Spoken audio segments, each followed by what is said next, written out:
Hello everyone, I am Smitha Varghese, IILT RN trainer. നമ്മളുടെ RN ട്രെയിനിങ്ങിനോടനുബന്ധിച്ചുള്ള live series different ക്ലാസ്സസിൻ്റെ ആദ്യത്തെ ക്ലാസ്സാണ് ഇന്ന് നമ്മളിവിടെ തുടങ്ങുന്നത്. പ്രത്യേകമായിട്ട് ഞങ്ങൾ ഈ ക്ലാസ്സുകൾ കണ്ടക്ട് ചെയ്യുന്നതെന്ന് വെച്ചാൽ നമ്മളുടെ കൂടുതലായിട്ടുള്ള ടോപ്പിക്സ് നമ്മൾക്ക് IILTയുടെ ലേണിംഗ് ആപ്പിൽ RN ട്രെയിനിങ്ങിൻ്റെ അണ്ടറിൽ ലഭ്യമാണ്. എന്നാലും ചില ഡിസീസ് കണ്ടീഷൻസിനെ ഇച്ചിരൂടെ ഇൻഡെപ്ത് ആയിട്ട് നമ്മൾക്ക് മനസ്സിലാക്കാനും അതിനോടനുബന്ധിച്ചുള്ള എന്തെങ്കിലും ഡൗട്ട്സോ അല്ലെങ്കിൽ വേറെ എന്തെങ്കിലും പുതിയ ഇൻഫർമേഷൻസ് എന്തെങ്കിലും തരാനും വേണ്ടിയിട്ട് നമ്മൾ ഈ ഒരു ലൈവ് സീരീസ് ഇവിടെ തുടങ്ങുകയാണ്. സോ ഇന്നത്തെ നമ്മുടെ ടോപ്പിക് എന്ന് പറഞ്ഞു കഴിഞ്ഞാൽ ആസ്മ നമ്മൾക്ക് ജനറലി ബ്രോങ്കിയൽ ആസ്മ എന്നും പറയാറുണ്ട്. അപ്പോൾ ഈ ആസ്മ എന്നുള്ള വാക്കിൻ്റെ ഉത്ഭവം അതൊരു ഗ്രീക്ക് വേർഡാണ്. അതിൻ്റെ മീനിങ് എന്ന് പറഞ്ഞു കഴിഞ്ഞാൽ പാൻറ്റിങ് അല്ലെങ്കിൽ ഡിഫിക്കൽട്ടി ഇൻ ബ്രീത്തിങ്, അതാണ് ആ വേർഡ് മീനിങ്. അപ്പോൾ ആസ്മയെ പറ്റി നമ്മൾക്ക് എല്ലാവർക്കും തന്നെ കൂടുതലായിട്ട് അറിയാം അല്ലേ, ആസ്മ എന്താണെന്നും ഒക്കെ നമ്മൾ കോമൺ ആയിട്ട് കേൾക്കുന്ന ഒരു ഡിസീസ് കണ്ടീഷനാണ്. പക്ഷേ അതിൻ്റെ കോസസ്, ചില മാനേജ്മെൻറ്റ്, നമ്മൾ മിക്കവാറും ഒക്കെ വെൻറ്റോലിൻ നെബുലൈസർ കൊടുക്കും, അട്രവൻ നെബുലൈസേഴ്സ് കൊടുക്കും. അതൊക്കെ എന്തിനാണ് കൊടുക്കുന്നത്, അല്ലെങ്കിൽ അതിൻ്റെ ഇമ്മീഡിയറ്റ് ഇഫക്റ്റ് എന്താണ്, അല്ലെങ്കിൽ അത് കൂടുതൽ കൊടുത്താൽ എന്ത് പറ്റും എന്നൊക്കെ ഒന്ന് അറിയുന്നതും നല്ലതൊക്കെയാണ്. കാരണം നമ്മൾ നഴ്സിംഗ് ക്ലാസ്സസിൽ പഠിച്ചുകൊണ്ടിരിക്കുമ്പോൾ നമ്മളുടെ പോർഷൻസ് കവർ ചെയ്യാൻ വേണ്ടിയിട്ട്, തിയറി പോർഷൻസ് കംപ്ലീറ്റ് ചെയ്യാൻ വേണ്ടിയിട്ടുള്ള ആ ഒരു പഠിത്തമൊക്കെ നമ്മളെല്ലാവരും തന്നെ ഇൻക്ലൂഡിങ് മീ പഠിച്ചിട്ടുള്ളൂ. പക്ഷേ നമ്മൾ ജോലിക്കായിട്ടൊക്കെ ചെന്ന് കഴിയുമ്പം ആ ഒരു പർട്ടിക്കുലർ ഏരിയയിൽ നമ്മൾക്ക് ഇച്ചിരി ഇൻഡെപ്ത് നോളജ് ഉണ്ടെങ്കിൽ അത് നമ്മളെ ഒക്കെ ഒരു ഒരു അപ്രിസിയേഷൻ കൂടുതൽ ലഭിക്കാനുള്ള ഒരു ചാൻസാണ്. അപ്പോൾ ലൈസൻസിങ് എക്സാംസിന് നമ്മൾക്ക് ഇത്രയൊന്നും ഇൻഡെപ്തായിട്ട് ഓഫ് കോഴ്സ് പഠിക്കേണ്ട ഒരു ആവശ്യമില്ല. പക്ഷേ നമ്മൾക്ക് ഇച്ചിരിയുടെ ഒരു തിയററ്റിക്കൽ നോളജ് ഉണ്ടെങ്കിൽ ഈ ക്വസ്റ്റ്യൻസ് ഏതൊരു രീതിയിൽ ചോദിച്ചെന്ന് പറഞ്ഞാലും നമ്മൾക്ക് ഏതൊരു ലൈസൻസിങ് എക്സാംസും പാസ്സാകാനായിട്ട് പറ്റും. അപ്പോൾ അതുപോലെയുള്ള ചില ടോപ്പിക്സ്, എല്ലാ ടോപ്പിക്സും ഞങ്ങളിവിടെ കവർ ചെയ്യുന്നില്ല. എല്ലാ ടോപ്പിക്കും നമ്മളുടെ കംപ്ലീറ്റ് നഴ്സിങ്ങിൻ്റെ ടോപ്പിക്സ് മൊത്തം ഞങ്ങളൊരു 16 സിസ്റ്റംസിൻ്റെ അണ്ടറിൽ ക്രിയേറ്റ് ചെയ്ത് ഞങ്ങളുടെ IILTയുടെ ലേണിംഗ് ആപ്പിൽ ലഭ്യമാക്കിയിട്ടുണ്ട്. അതിൽ നിന്ന് ചില ടോപ്പിക്സ് ഞങ്ങൾ ഇവിടെ IILTയുടെ RN ട്രെയിനിങ്ങിൻ്റെ ടീം മെമ്പേഴ്സ് ലൈവായിട്ട് ക്ലാസ്സസ് എടുക്കാനായിട്ട് ആഗ്രഹിക്കുന്നു. അപ്പോൾ നിങ്ങളുടെ എല്ലാം സഹകരണം ഞങ്ങളോട് കൂടെ ഉണ്ടാവുമെന്ന് ഞാൻ പ്രതീക്ഷിക്കുന്നു. സോ നമുക്ക് ഇന്നത്തെ ക്ലാസ്സിലേക്ക് തുടങ്ങാം. സോ ആസ്മയുടെ വേർഡ് മീനിങ് ഞാൻ പറഞ്ഞു. അതിൻ്റെ ഡെഫിനിഷൻ സിമ്പിളായിട്ട് പറഞ്ഞു കഴിഞ്ഞാൽ എന്താണ്? Narrowing of the smaller airways. അതാണ് ഈ ആസ്മയുടെ സിമ്പിൾ ഡെഫിനിഷൻ എന്ന് പറയുന്നത്. ഒരു ക്രോണിക് ഡിസീസാണ്, ഒബ്സ്ട്രക്റ്റീവ് ടൈപ്പ് ഓഫ് ഡിസീസാണ്. COPD പോലെ ഒരു ഒബ്സ്ട്രക്റ്റീവ് ടൈപ്പ് ഓഫ് ഡിസീസാണ് ആസ്മയും. റിവേഴ്സിബിൾ ലങ് ഡിസീസാണ്. COPD ഇറിവേഴ്സിബിൾ ആണ്, വേറാസ് ആസ്മ എന്ന് പറയുന്നത് നമ്മൾക്ക് റിവേഴ്സിബിൾ ആണ്, ഏതർ ബൈ ട്രീറ്റ്മെൻറ്റ് അല്ലെങ്കിൽ സംടൈംസ് സ്പോണ്ടേനിയസ്ലി അത് റിവേഴ്സിബിൾ ആകാറുണ്ട്.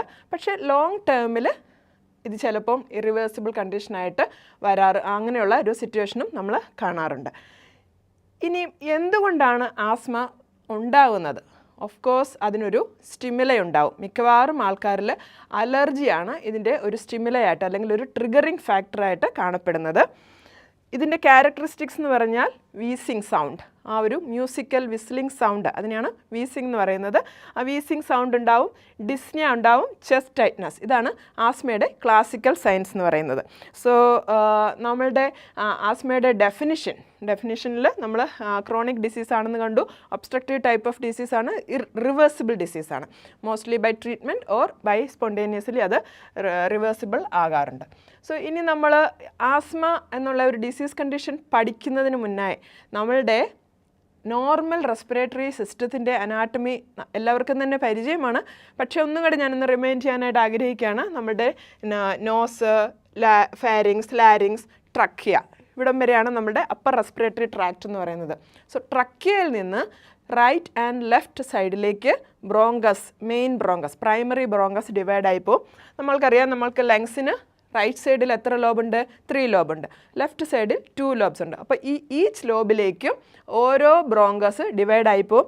അത് അവിടെ തന്നെ ഫർദർ എല്ലാ സെഗ്മെൻറ്റിലോട്ടും ഡിഫറെൻറ്റ് സെഗ്മെൻറ്റ്സ് ഉണ്ട് നമ്മൾക്ക്. അപ്പോൾ ആ സെഗ്മെൻ്റൽ ലോബ്സിലേക്കും ഓരോ ബ്രോങ്കസും ഡിവൈഡായി ഫൈനലി ബ്രോങ്കിയോൾസ് വരും. അത് കഴിഞ്ഞ് ടെർമിനൽ ബ്രോങ്കിയോൾസ്. അങ്ങനെയാണ് നമ്മളുടെ റെസ്പിറേറ്ററി സിസ്റ്റം. പിന്നെ എയർ സാക്സ് അല്ലെങ്കിൽ ആൽവിയോളാർ ആണ്, ആൽവിയോളാർ ഡക്റ്റ്, ആൽവിയോളാർ സാക്ക്. അങ്ങനെയാണ് നമ്മുടെ റെസ്പിറേറ്ററി സിസ്റ്റത്തിൻ്റെ നോർമൽ അനാട്ടമി എന്ന് പറയുന്നത്.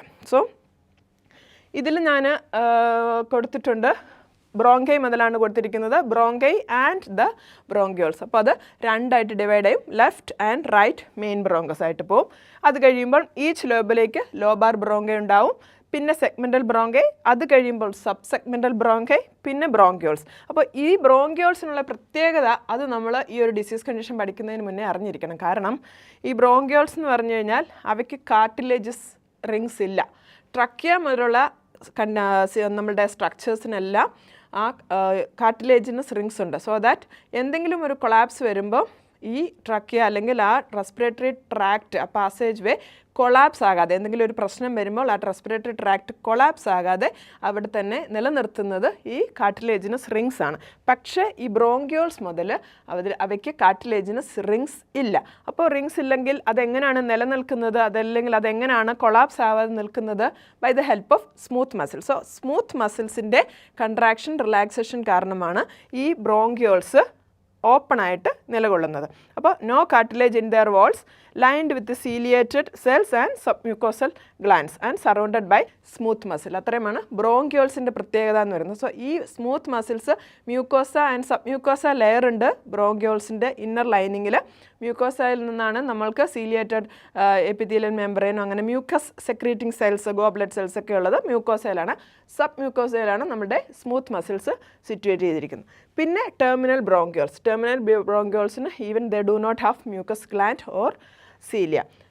ഇത് കഴിഞ്ഞുള്ള ബാക്കി പാർട്ടിനെയാണ് ലങ് പാരൻകൈമ എന്ന് പറയുന്നത്. സോ ലങ് പാരൻകൈമയിൽ എന്തെല്ലാം ഉണ്ട്? Respiratory bronchioles, alveolar ducts and sac and alveoli. So lung പാരൻകൈമയെ അഫക്റ്റ് ചെയ്യുന്ന ഡിസീസ് കണ്ടീഷനാണ് നമ്മുടെ ന്യൂമോണിയ ഒക്കെ ഉള്ളത്. അപ്പോൾ ആ ലങ് പാരൻകൈമ അഫക്റ്റ് ചെയ്യുമ്പോൾ ഇത്രയും സ്ട്രക്ചേഴ്സ് അഫക്റ്റ് ആകും. Respiratory bronchioles, alveolar ducts and sacs, alveoli. So ഈ ആസ്മയിൽ എന്തിനെയാണ് അഫക്റ്റ് ചെയ്യുന്നത്? സ്മോളർ എയർവേസ് അല്ലെങ്കിൽ ബ്രോങ്ക്യോൾസ്, അങ്ങനെയുള്ള സ്മോളർ എയർവേസ്, റെസ്പിറേറ്ററി ബ്രോങ്ക്യോൾസ്, ടെർമിനൽ ബ്രോങ്ക്യോൾസ്, അങ്ങനെയുള്ള ആ സ്മോളർ എയർവേസിനെയാണ് ഈ ആസ്മ അറ്റാക്ക് അല്ലെങ്കിൽ ആസ്മ എന്ന ഡിസീസ് കണ്ടീഷൻ അഫക്റ്റ് ചെയ്യുന്നത്. ഈ ആസ്മയുടെ കാരണങ്ങൾ നമ്മൾ നോക്കിയാൽ ഒരു പർട്ടിക്കുലർ കാരണം നമ്മൾക്ക് പറയാൻ പറ്റില്ല. ദ കോസ് ഈസ് അൺനോൺ തന്നെ വേണം നമുക്ക് പറയാൻ. പക്ഷേ അലർജി ഒരു മെയിൻ പ്രീഡിസ്പോസിങ് ഫാക്ടറാണ്. അപ്പോൾ നോക്കുമ്പോൾ ഈ അലർജി വരുമ്പം ഈ ആസ്മയ്ക്കൊരു ഹെറിഡിറ്ററി റോളും കൂടെ ഉണ്ട്. ഒരു ജനറ്റിക് പ്രീഡിസ്പോസിഷനും ഈ ആസ്മയിൽ പറയുന്നുണ്ട്. സം പേഷ്യൻസ് വിത്ത് അലർജിക് റൈനൈറ്റിസ് അല്ലെങ്കിൽ എറ്റോപിക് ഡെർമറ്റൈറ്റിസ്, എക്സിമ ഒക്കെ ഉള്ള പേഷ്യൻസിന് ആസ്മ ഉണ്ടാവാനുള്ള ചാൻസും കൂടുതലായിരിക്കും. സോ ഒരു ജനറ്റിക് പ്രീഡിസ്പോസിഷൻ ആസ്മയ്ക്ക് ഉണ്ട്. പക്ഷേ അതിനൊരു പർട്ടിക്കുലർ ജീൻ ട്രൈറ്റ് അങ്ങനെയൊന്നും നമ്മൾക്ക് കാണാൻ പറ്റില്ല. അപ്പോൾ അതുകൊണ്ട് ജനറ്റിക് റിസ്ക് ഫാക്ടർ ഉണ്ട്. പക്ഷേ നമ്മൾക്ക് അത് സ്പെസിഫിക് ആയിട്ട് അങ്ങനെ കണ്ടുപിടിച്ച് പറയാനൊന്നും പറ്റില്ല. ഈ ചൈൽഡ്ഹുഡ് ആസ്മയാണ് ക്രോണിക് ആയിട്ട് കുഞ്ഞുങ്ങളിൽ കണ്ടുവരുന്ന ഒരു കാര്യമാണ് ചൈൽഡ്ഹുഡ് ആസ്മ എന്ന് പറയുന്നത്. പക്ഷേ ഈ ചൈൽഡ്ഹുഡ് ആസ്മയ്ക്ക് മെയിനായിട്ടുള്ളൊരു കാരണം നമ്മൾ പറയുന്നത് ഈ ജനറ്റിക് പ്രീഡിസ്പോസിഷൻ തന്നെയാണ്. ആസ്മ എനി ഏജിൽ ഒക്കർ ചെയ്യാം, പക്ഷേ ചൈൽഡ്ഹുഡിൽ കുറേ കാണപ്പെടുന്നു. അപ്പോൾ ലേറ്റ് ഓൺസെറ്റ് അല്ലെങ്കിൽ ലേറ്റ് ഇയേഴ്സിൽ ആസ്മ വന്നു കഴിഞ്ഞാൽ അതിൻ്റെ കാരണമായിട്ട് മിക്കവാറും പറയുന്നത് എൻവയോൺമെൻറ്റൽ ഫാക്ടേഴ്സ് തന്നെയാണ്. സോ നമ്മൾക്ക് ഈ എൻവയോൺമെൻറ്റൽ ഫാക്ടേഴ്സിൽ അല്ലെങ്കിൽ അലർജൻസ് എന്തൊക്കെയുണ്ടെന്നൊന്ന് നോക്കിയാൽ എയർബോൺ അലർജൻസ്, അതായത് air pollution, dust, fumes, smoke അല്ലെങ്കിൽ സം ടൈപ്പ് ഓഫ് പെർഫ്യൂംസ്, അങ്ങനെ തുടങ്ങി എന്തും എയർബോൺ അലർജൻസ് ആയിട്ട് നമ്മൾക്ക് അതിൽ ഉൾപ്പെടുത്താവുന്നതാണ്. പിന്നെ റെസ്പിറേറ്ററി ഇൻഫെക്ഷൻസ്, ഇപ്പോൾ ഏത് ടൈപ്പ് ഓഫ് ബാക്ടീരിയ ആയിക്കോട്ടെ, വൈറൽ ആയിക്കോട്ടെ, റെസ്പിറേറ്ററി ഇൻഫെക്ഷൻസ് ആസ്മയുടെ ഒരു ട്രിഗറിങ് ഫാക്ടറാണ്. ഫിസിക്കൽ ആക്ടിവിറ്റി, സം പേഷ്യൻസിന് എക്സസൈസ് ഇൻഡ്യൂസ്ഡ് ആസ്മ എന്ന് പറയും. അത് എക്സസൈസ് ചെയ്യുമ്പോൾ ആ സമയത്തുണ്ടാകുന്ന ആസ്മ, അതും ഫിസിക്കൽ ആക്ടിവിറ്റി അല്ലെങ്കിൽ എന്തെങ്കിലും വർക്ക് ചെയ്യുന്ന സമയത്ത് ആസ്മാറ്റിക് അറ്റാക്ക് ഉണ്ടാകുന്നത് അത് അവർക്ക് ഒരു ട്രിഗറിങ് ഫാക്ടറാണ്. ഫിസിക്കൽ ആക്ടിവിറ്റി അവരുടെ ഒരു ട്രിഗറിങ് ഫാക്ടറായിട്ട് വരും. കോൾഡ് ആണെങ്കിൽ എന്ത് സംഭവിപ്പിക്കും? ബ്രോങ്കോസ്പാസത്തിന് കാരണമാകും. നോർമലി നമ്മൾ ബ്രീത്ത് ഇൻ ചെയ്യുന്ന എയർ എന്ന് പറയുന്നത് warm, moist and free of allergens അല്ലെങ്കിൽ എന്തെങ്കിലും പാർട്ടിക്കിൾസിൽ ഇല്ലാത്ത ടൈപ്പ് ഓഫ് എയറാണ് നമ്മളുടെ റെസ്പിറേറ്ററി ട്രാക്റ്റിലേക്ക് എത്തുന്നത്. കാരണം നമ്മുടെ നോസിലുള്ള സീലിയേറ്റഡ് മെംബ്രെയിൻസ് അല്ലെങ്കിൽ ആ സീലിയൊക്കെ ഈ ഡസ്റ്റിനെയും അങ്ങനത്തെ ഉള്ള സാധനങ്ങളെയൊക്കെ മാറ്റിക്കളഞ്ഞിട്ട് ഒരു സ്റ്റെറൈലായിട്ടാണ് നമ്മളുടെ ലങ്സിലേക്ക് ഓക്സിജൻ അല്ലെങ്കിൽ എയർ എത്തുന്നത്. അപ്പോൾ അങ്ങനെ എത്തുന്ന ആ ഒരു എയർ എന്ന് പറയുമ്പോൾ അങ്ങനത്തെ ഒരു warm moist free of pathogens അല്ലെങ്കിൽ ഫ്രീ ഓഫ് ഡസ്റ്റ് അല്ലെങ്കിൽ ഇറിറ്റൻസ് ഒക്കെ ആ ടൈപ്പ് ഓഫ് എയർ ബ്രോങ്ക്യോൾസിൽ എത്തുമ്പം what happens, broncho dilation happens. അപ്പോൾ അതാണ് നോർമലി സംഭവിക്കുന്നത്. So in case of called air അല്ലെങ്കിൽ ഡ്രൈ എയർ അല്ലെങ്കിൽ എന്തെങ്കിലും അലർജൻസ് ഉള്ള എയർ അങ്ങനെ ഉണ്ടാവുമ്പോൾ എന്ത് സംഭവിക്കുമെന്ന് വെച്ചാൽ ഈ ബ്രോങ്കോ കൺസ്ട്രിക്ഷൻ ഉണ്ടാവും. Instead of broncho dilation broncho constriction ഉണ്ടാവും. സോ അങ്ങനെ അതാണ് ഈ കോൾഡ് എയറിൻ്റെ കുഴപ്പം എന്ന് പറഞ്ഞാൽ. പിന്നെ ആണെങ്കിൽ എയർ പൊല്യൂഷൻ ആൻഡ് ഇറിറ്റൻസ് ഞാൻ പറഞ്ഞു, എന്തെങ്കിലും ടൈപ്പ് ഓഫ് ഫ്യൂംസ് അല്ലെങ്കിൽ ഡസ്റ്റ്, സംടൈംസ് ലോണ്ട്രി ഡിറ്റർജൻസ്, അങ്ങനത്തെ എല്ലാ കാര്യങ്ങളും ആൾക്കാർക്ക് ഈ ആസ്മ ഉള്ള ആൾക്കാർക്ക് ട്രിഗറിങ് ഫാക്ടറായിട്ട് കാണാവുന്നതാണ്. സർട്ടൻ മെഡിക്കേഷൻസ്, അതിന് എക്സാമ്പിളായിട്ട് നമുക്കറിയാം non steroidal anti inflammatory drugs, അതൊരു ട്രിഗറിങ് ഫാക്ടറാണ് ചില ആൾക്കാർക്ക്. ബീറ്റ ബ്ലോക്കേഴ്സ്, ആസ്പിരിൻ സെൻസിറ്റീവ് ആയിട്ടുള്ള ചില പേഷ്യൻസ് ഉണ്ട്. അങ്ങനെ ആസ്പിരിൻ സെൻസിറ്റിവിറ്റി ഉള്ള പേഷ്യൻസിന് ആസ്മാറ്റിക് അറ്റാക്ക് ഉണ്ടാകാനുള്ള ചാൻസ് കൂടുതലാണ്. കാരണം ആസ്പിരിൻ്റെ മെറ്റബോളിസം നടക്കുന്ന സമയത്ത് ആസ്പിരിൻ സെൻസിറ്റിവിറ്റി ഉള്ള പേഷ്യൻസിന് മോർ എമൗണ്ട് ഓഫ് ലൂക്കോട്രൈൻസ് പ്രൊഡ്യൂസ് ചെയ്യാനുള്ള ആ ഒരു ചാൻസസ് ഉണ്ട്. ഇൻ്റർലൂക്കിൻസ് അല്ലെങ്കിൽ സൈറ്റോകൈൻസ് മോറായിട്ട് പ്രൊഡ്യൂസ് ചെയ്യാനുള്ള അങ്ങനെ ആ ഒരു അലർജിക് റിയാക്ഷൻ അല്ലെങ്കിൽ ഒരു ട്രിഗറിങ് ആയിട്ട് കാണപ്പെടാറുണ്ട്. ബീറ്റ ബ്ലോക്കേഴ്സ് നോർമലി എന്താ ചെയ്യുന്നത്, നമ്മളുടെ ഹാർട്ട് റേറ്റുമൊക്കെ കുറയ്ക്കുകയല്ലേ ചെയ്യുന്നത്. അപ്പോൾ ബ്രോങ്കോ കൺസ്ട്രിക്ഷനെ കോസ് ആവും അല്ലേ. അപ്പോൾ അന്നേരം എന്ത് പറ്റും, ബ്രോങ്കോ കൺസ്ട്രിക്ഷൻ കൂടുതലാവും, ആസ്മാറ്റിക് ഉള്ള പേഷ്യൻസിന് കൂടുതൽ എമൗണ്ട് ഓഫ് പ്രശ്നങ്ങൾ അവർക്ക് ഉണ്ടാകും. അങ്ങനെയാണ് ബീറ്റ ബ്ലോക്കേഴ്സ്, ആസ്പിരിൻ, NSAIDs ഒക്കെ ഈ ആസ്മയ്ക്ക് ട്രിഗറിങ് ഫാക്ടറായിട്ട് നമുക്ക് പറയാൻ പറ്റുന്നത്. സ്ട്രോങ് ഇമോഷൻസ് ആൻഡ് സ്ട്രെസ്, അതും നമ്മൾക്ക് ട്രിഗറിങ് ഫാക്ടറായിട്ട് പറയാം. Plus food allergy, some patients even നമ്മുടെ പീനട്ട്, സോയ അല്ലെങ്കിൽ ചില type of fish, shell fish, prawns പോലുള്ള ചില ടൈപ്പ് ഓഫ് ഫിഷ്, ഈ ഫുഡിനകത്തൊക്കെ യൂസ് ചെയ്തേക്കുന്ന ചില പ്രിസർവേറ്റീവ്സ്, അതിനൊക്കെ അലർജിക് ആയിട്ടുള്ള ആൾക്കാർക്ക് that can trigger asthmatic attack. അതും ഒരു നമ്മൾക്ക് ട്രിഗറിങ് ഫാക്ടറായിട്ട് പറയാം. ലേഡീസിലാണെങ്കിൽ some females when they are in the menstrual cycle they can have the asthma. GERD, gastroesophageal reflux disease, അതൊരു റിസ്ക് ഫാക്ടറായിട്ട് ആസ്മയ്ക്ക് പറയപ്പെടുന്നു. അപ്പോൾ നമ്മൾ ആസ്മയുടെ ട്രീറ്റ്മെൻറ്റ് നടത്തുന്ന സമയത്ത് ഈ പേഷ്യൻറ്റിനോട് പ്രോപ്പറായിട്ട് ഹിസ്റ്ററിയൊക്കെ ചോദിച്ച് ഇങ്ങനെ എന്തെങ്കിലും ടൈപ്പ് ഓഫ് ഡിസീസ് കണ്ടീഷൻസ് അല്ലെങ്കിൽ ഈ ടൈപ്പ് ഓഫ് മെഡിക്കേഷൻസ് അതിൻ്റെയൊക്കെ പ്രോപ്പർ ഹിസ്റ്ററി ചോദിക്കേണ്ടത് വളരെ അത്യാവശ്യമാണ്. ഇനി ലോ ബർത്ത് വെയ്റ്റിലുണ്ടായ ആൾക്കാർ, ചിൽഡ്രൻ ആണെങ്കിൽ ലോ ബർത്ത് വെയ്റ്റ് ആയിട്ടുണ്ടായ കുഞ്ഞുങ്ങൾക്ക് കൂടുതൽ ചാൻസ് ഓഫ് ഗെറ്റിംഗ് ആസ്മയാണെന്ന് പറയുന്നു. Extreme change of temperature can be hot or called, അങ്ങനെയുള്ള സിറ്റുവേഷനിലും ആസ്മാറ്റിക് അറ്റാക്ക് ഉണ്ടാകാം. Hay fever and other allergies, അപ്പോൾ അലർജിക് റൈനൈറ്റിസ്, ഹേ ഫീവറിലും ഒക്കെ റൈനൈറ്റിസ് ആണ് ഉണ്ടാവുക. അപ്പോൾ ആ ടൈപ്പ് ഓഫ് ട്രിഗറിങ് ഫാക്ടേഴ്സും ഇതിലുണ്ട്. എക്സിമ, അത് ഞാൻ ഓൾറെഡി പറഞ്ഞാണ്, ഏറ്റോപിക് ട്രയാഡ് ആണെന്നാണ് ഇതിനെ അറിയപ്പെടുന്നത്. Allergic rhinitis, atopic dermatitis and asthma, ഈ മൂന്നിനെയും ഹെറിഡിറ്ററി ആയിട്ടാണ് അവർ കണക്ട് ചെയ്തിരിക്കുന്നത്. ജനറ്റിക് പ്രീഡിസ്പോസിഷൻ കാരണം ഉണ്ടാകുന്ന ഒരു സിറ്റുവേഷനാണിത്. ഏറ്റോപിക് ട്രയാഡ് എന്ന് പറയും. പിന്നെ ഫാമിലി ഹിസ്റ്ററി, ഫാമിലിയിൽ ഇത് റൺ ചെയ്യുന്നുണ്ട്. പക്ഷേ പ്രോപ്പറായിട്ടുള്ള ഒരു ജനറ്റിക് ഐഡൻറ്റിറ്റി അല്ലെങ്കിൽ ജീൻസ് എങ്ങനെയാണ് ട്രാൻസ്ഫർ ചെയ്യുന്നതെന്ന് മാത്രം നമുക്കങ്ങനെ കൃത്യമായിട്ട് പറയാനും പറ്റത്തില്ല. പിന്നെ ഇനി നമ്മൾ നോക്കാനുള്ളതെന്ന് പറഞ്ഞു കഴിഞ്ഞാൽ വൺസ് ഈ ട്രിഗറിങ് ഫാക്ടേഴ്സ് വന്നു കഴിയുമ്പോൾ എങ്ങനെയാണൊരു ആസ്മ എക്സാസബേഷൻ ഉണ്ടാവുന്നത്. ഓക്കെ, ഈ ട്രിഗറിങ് ഫാക്ടേഴ്സ് വന്നു കഴിയുമ്പോൾ എന്താണ് സംഭവിക്കുകയെന്ന് വെച്ച് കഴിഞ്ഞാൽ എയർവേയിൽ മ്യൂക്കോസൽ എഡിമ ഉണ്ടാവും, സ്മൂത്ത് മസിൽ കൺട്രാക്ഷൻ അല്ലെങ്കിൽ ബ്രോങ്കോസ്പാസം ഉണ്ടാവും, ഇൻക്രീസ്ഡ് മ്യൂക്കസ് പ്രൊഡക്ഷൻ. ഈ മൂന്ന് കാരണങ്ങൾ കാരണമാണ് ആസ്മയുടെ ആ സിവിയറിറ്റി അതിനെ കൂടുതലാക്കുന്നത്. അപ്പോൾ ഇത് ഒന്ന് എക്സ്പ്ലെയിൻ ചെയ്യാൻ വേണ്ടിയിട്ട്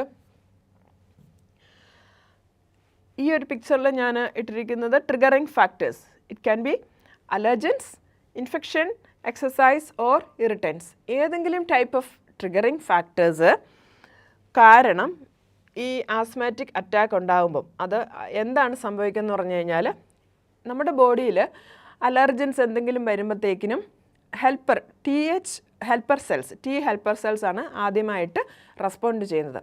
സോ ഈ TH4 സെൽസ് എന്ത് റിലീസ് ചെയ്യുമെന്ന് ചോദിച്ചാൽ ഇൻ്റർലൂക്കിൻ 4 ആൻഡ് ഇൻ്റർലൂക്കിൻ 5 സൈറ്റോകൈൻസ് ആണവ അത് റിലീസ് ചെയ്യും. സോ ഇൻ്റർലൂക്കിൻ 4 ആണെങ്കിൽ നമ്മളുടെ പ്ലാസ്മയിൽ ബ്ലഡിലെ പ്ലാസ്മയിലാണ് ആക്ട് ചെയ്യുക. They activate the plasma to release IgE antibodies. അപ്പോൾ ഇമ്മ്യൂണോഗ്ലോബുലിൻ ഇ ആൻറ്റിബോഡീസ് അവർ റിലീസ് ചെയ്യും. പ്ലാസ്മ സെൽസിൽ നിന്ന് ഇമ്മ്യൂണോഗ്ലോബുലിൻ ഇ റിലീസ് ചെയ്യും ആൻറ്റിബോഡീസ്. ഈ ഇമ്മ്യൂണോഗ്ലോബുലിൻ ഇ ആണെങ്കിൽ മാസ്റ്റ് സെൽസുമായിട്ട് ബൈൻഡ് ചെയ്യും. മാസ്റ്റ് സെൽസ് WBCയിൽ നിന്നുള്ള മാസ്റ്റ് സെൽസുമായിട്ട് ബൈൻഡ് ചെയ്യും. അങ്ങനെ ബൈൻഡ് ചെയ്ത് കഴിയുമ്പോൾ വാട്ട് ഹാപ്പൻസ്, ഈ മാസ്റ്റ് സെൽസിൻ്റെ ഡീഗ്രാനുലേഷൻ നടക്കും. ഡീഗ്രാനുലേഷൻ നടന്നു കഴിയുമ്പോൾ ഹിസ്റ്റമിനും ലൂക്കോട്രൈൻസും ബ്ലഡിലേക്ക് റിലീസാവും. ഈ ഹിസ്റ്റമിനും ലൂക്കോട്രൈൻസും what they are doing, they will do broncho construction, vascular permeability, അങ്ങനെ വാസ്കുലർ പെർമിയബിലിറ്റിനെ കൂട്ടി അങ്ങനെ കൂടുതൽ എന്താ പറയുക ഫ്ലൂയിഡ്സ് ലൂസ് ഔട്ട് ആകാനായിട്ടുള്ള ഒരു ചാൻസസ് ഉണ്ടാക്കും. സ്മൂത്ത് മസിൽ കൺട്രാക്ഷൻസ് ഉണ്ടാക്കും. അങ്ങനത്തെ ആ മെക്കാനിസംസ് ആണ് ഈ ഹിസ്റ്റമിനും ലൂക്കോട്രൈൻസും ചെയ്യുന്നത്. സോ ഈ IgE mast cell mediator response കാരണം ഈ മാസ്റ്റ് സെൽസിൽ നിന്ന് എന്തൊക്കെ ഉണ്ടാവും, ഹിസ്റ്റമിൻ ഉണ്ടാവും, ലൂക്കോട്രൈൻസ് ഉണ്ടാവും. ഇവ രണ്ടും ബ്രോങ്കോ കൺസ്ട്രക്ഷന് കാരണമാകും. ഇനി ഇൻ്റർലൂക്കിൻ 5 ആണെങ്കിൽ ഇസ്നോഫിൽസിനെയാണ് ആക്ടിവേറ്റ് ചെയ്യുക. സോ ഇസ്നോഫിൽസിൽ നിന്ന് ലൂക്കോട്രൈൻസും പ്രൊഡ്യൂസ് ആകും, പ്ലസ് മോർ എമൗണ്ട് ഓഫ് സൈറ്റോകൈൻസും പ്രൊഡ്യൂസ് ആകും. അപ്പോൾ അവ എന്ത് ചെയ്യും, they will attract more WBC. So ഈ സൈറ്റോകൈൻസ് ആണെങ്കിൽ മോർ WBCനെ ആ സൈറ്റിലേക്ക് അട്രാക്ട് ചെയ്യും, കൂടുതൽ ഇൻഫർമേഷൻ അവിടെ ഉണ്ടാവും. അതുകൂടാതെ ഇവർ ഒരു proteases, different types of proteases എൻസൈംസും പ്രൊഡ്യൂസ് ചെയ്യും ഈ ഇൻ്റർലൂക്കിൻ 5ൻ്റെ പ്രവർത്തന ഫലമായിട്ട്. വാട്ട് ഹാപ്പൻസ്, കുറേ നാൾ ഇങ്ങനെ ആയി കഴിയുമ്പോഴത്തേക്കിന് ഇൻഫ്ലമേഷൻ ക്രോണിക് ആയി കഴിയുമ്പോഴത്തേക്കിന് ഈ പ്രോട്ടിയോലൈറ്റിക് എൻസൈംസ് റെസ്പിറേറ്ററി മ്യൂക്കോസനെ ഡിസ്ട്രക്റ്റ് ചെയ്യും. അങ്ങനെയാണ് ഈ എയർവേ റീമോഡലിംഗ്, അല്ലെങ്കിൽ ആ മ്യൂക്കോസൽ ഏരിയ ഫൈബ്രോസ്ഡ് ആയിട്ട് പോകും. അപ്പോൾ അത് നമ്മൾക്ക് ഇറിവേഴ്സിബിൾ കണ്ടീഷനായിട്ട് പറയാൻ പറ്റുള്ളൂ. ആസ്മ റിവേഴ്സിബിൾ ആണെന്ന് ഞാൻ പറഞ്ഞു, പക്ഷേ ഈ ഒരു സിറ്റുവേഷനിലേക്ക് പോയി കഴിയുമ്പോൾ ഇറിവേഴ്സിബിൾ കണ്ടീഷനിലേക്ക് ആസ്മ മാറുകയാണ്. സോ അതാണ് ഇവിടെ നമ്മൾ എഴുതിയിരിക്കുന്നത്. ഇത് എയർലി ഫേസ് റെസ്പോൺസ് ഉണ്ട്, ലേറ്റ് ഫേസ് റെസ്പോൺസ് ഉണ്ട്. Early phase response like allergic reactions, allergy കാരണമുണ്ടാകുന്ന ആസ്മയൊക്കെ ആണെങ്കിൽ വിതിൻ 30 to 60 മിനിറ്റ്സിൽ അതിൻ്റെ പീക്ക് ആക്ഷൻ ഉണ്ടാവും.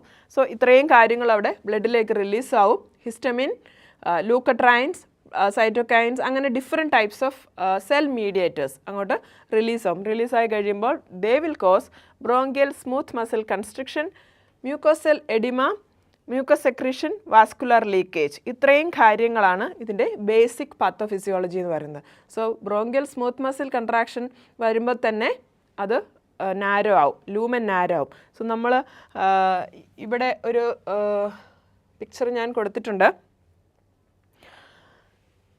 ഇതാണ് നോർമൽ ബ്രോങ്കിയോൾസ് എന്ന് പറയുന്നത്.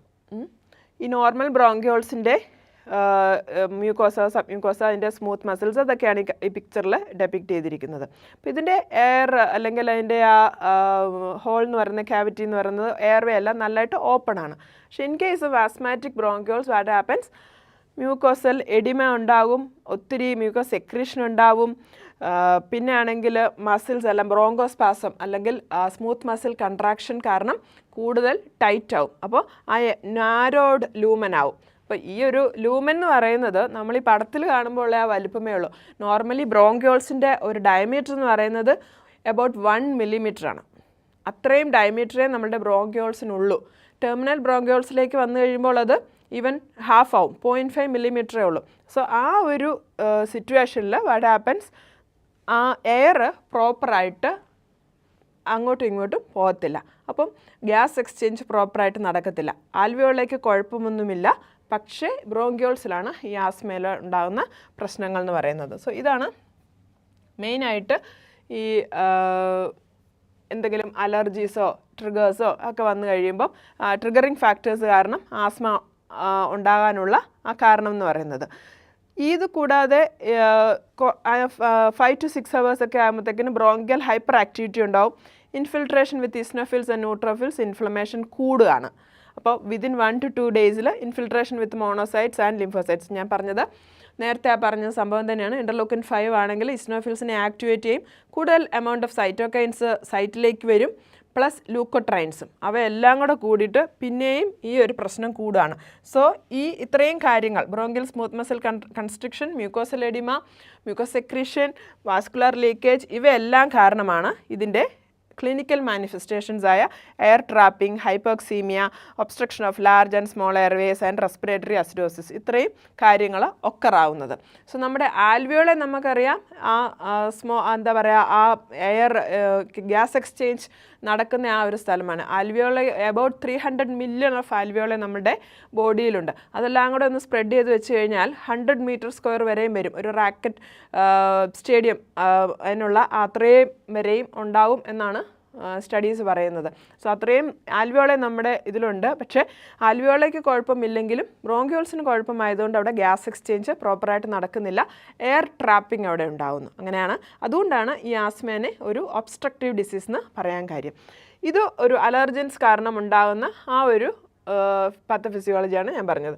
അതുകൂടാതെ വേറൊരു പ്രശ്നം ഇവിടെ സംഭവിക്കുന്നതെന്ന് പറഞ്ഞാൽ നമ്മുടെ സിമ്പതറ്റിക് നെർവസ് സിസ്റ്റത്തിലെ alpha and beta two adrenergic receptors അവയുമുണ്ട് നമ്മുടെ ബ്രോങ്കയിൽ. So alpha adrenergic receptors stimulate ആകുമ്പം വാട്ട് ഹാപ്പൻസ്, ബ്രോങ്കോ കൺസ്ട്രക്ഷൻ ഉണ്ടാവും.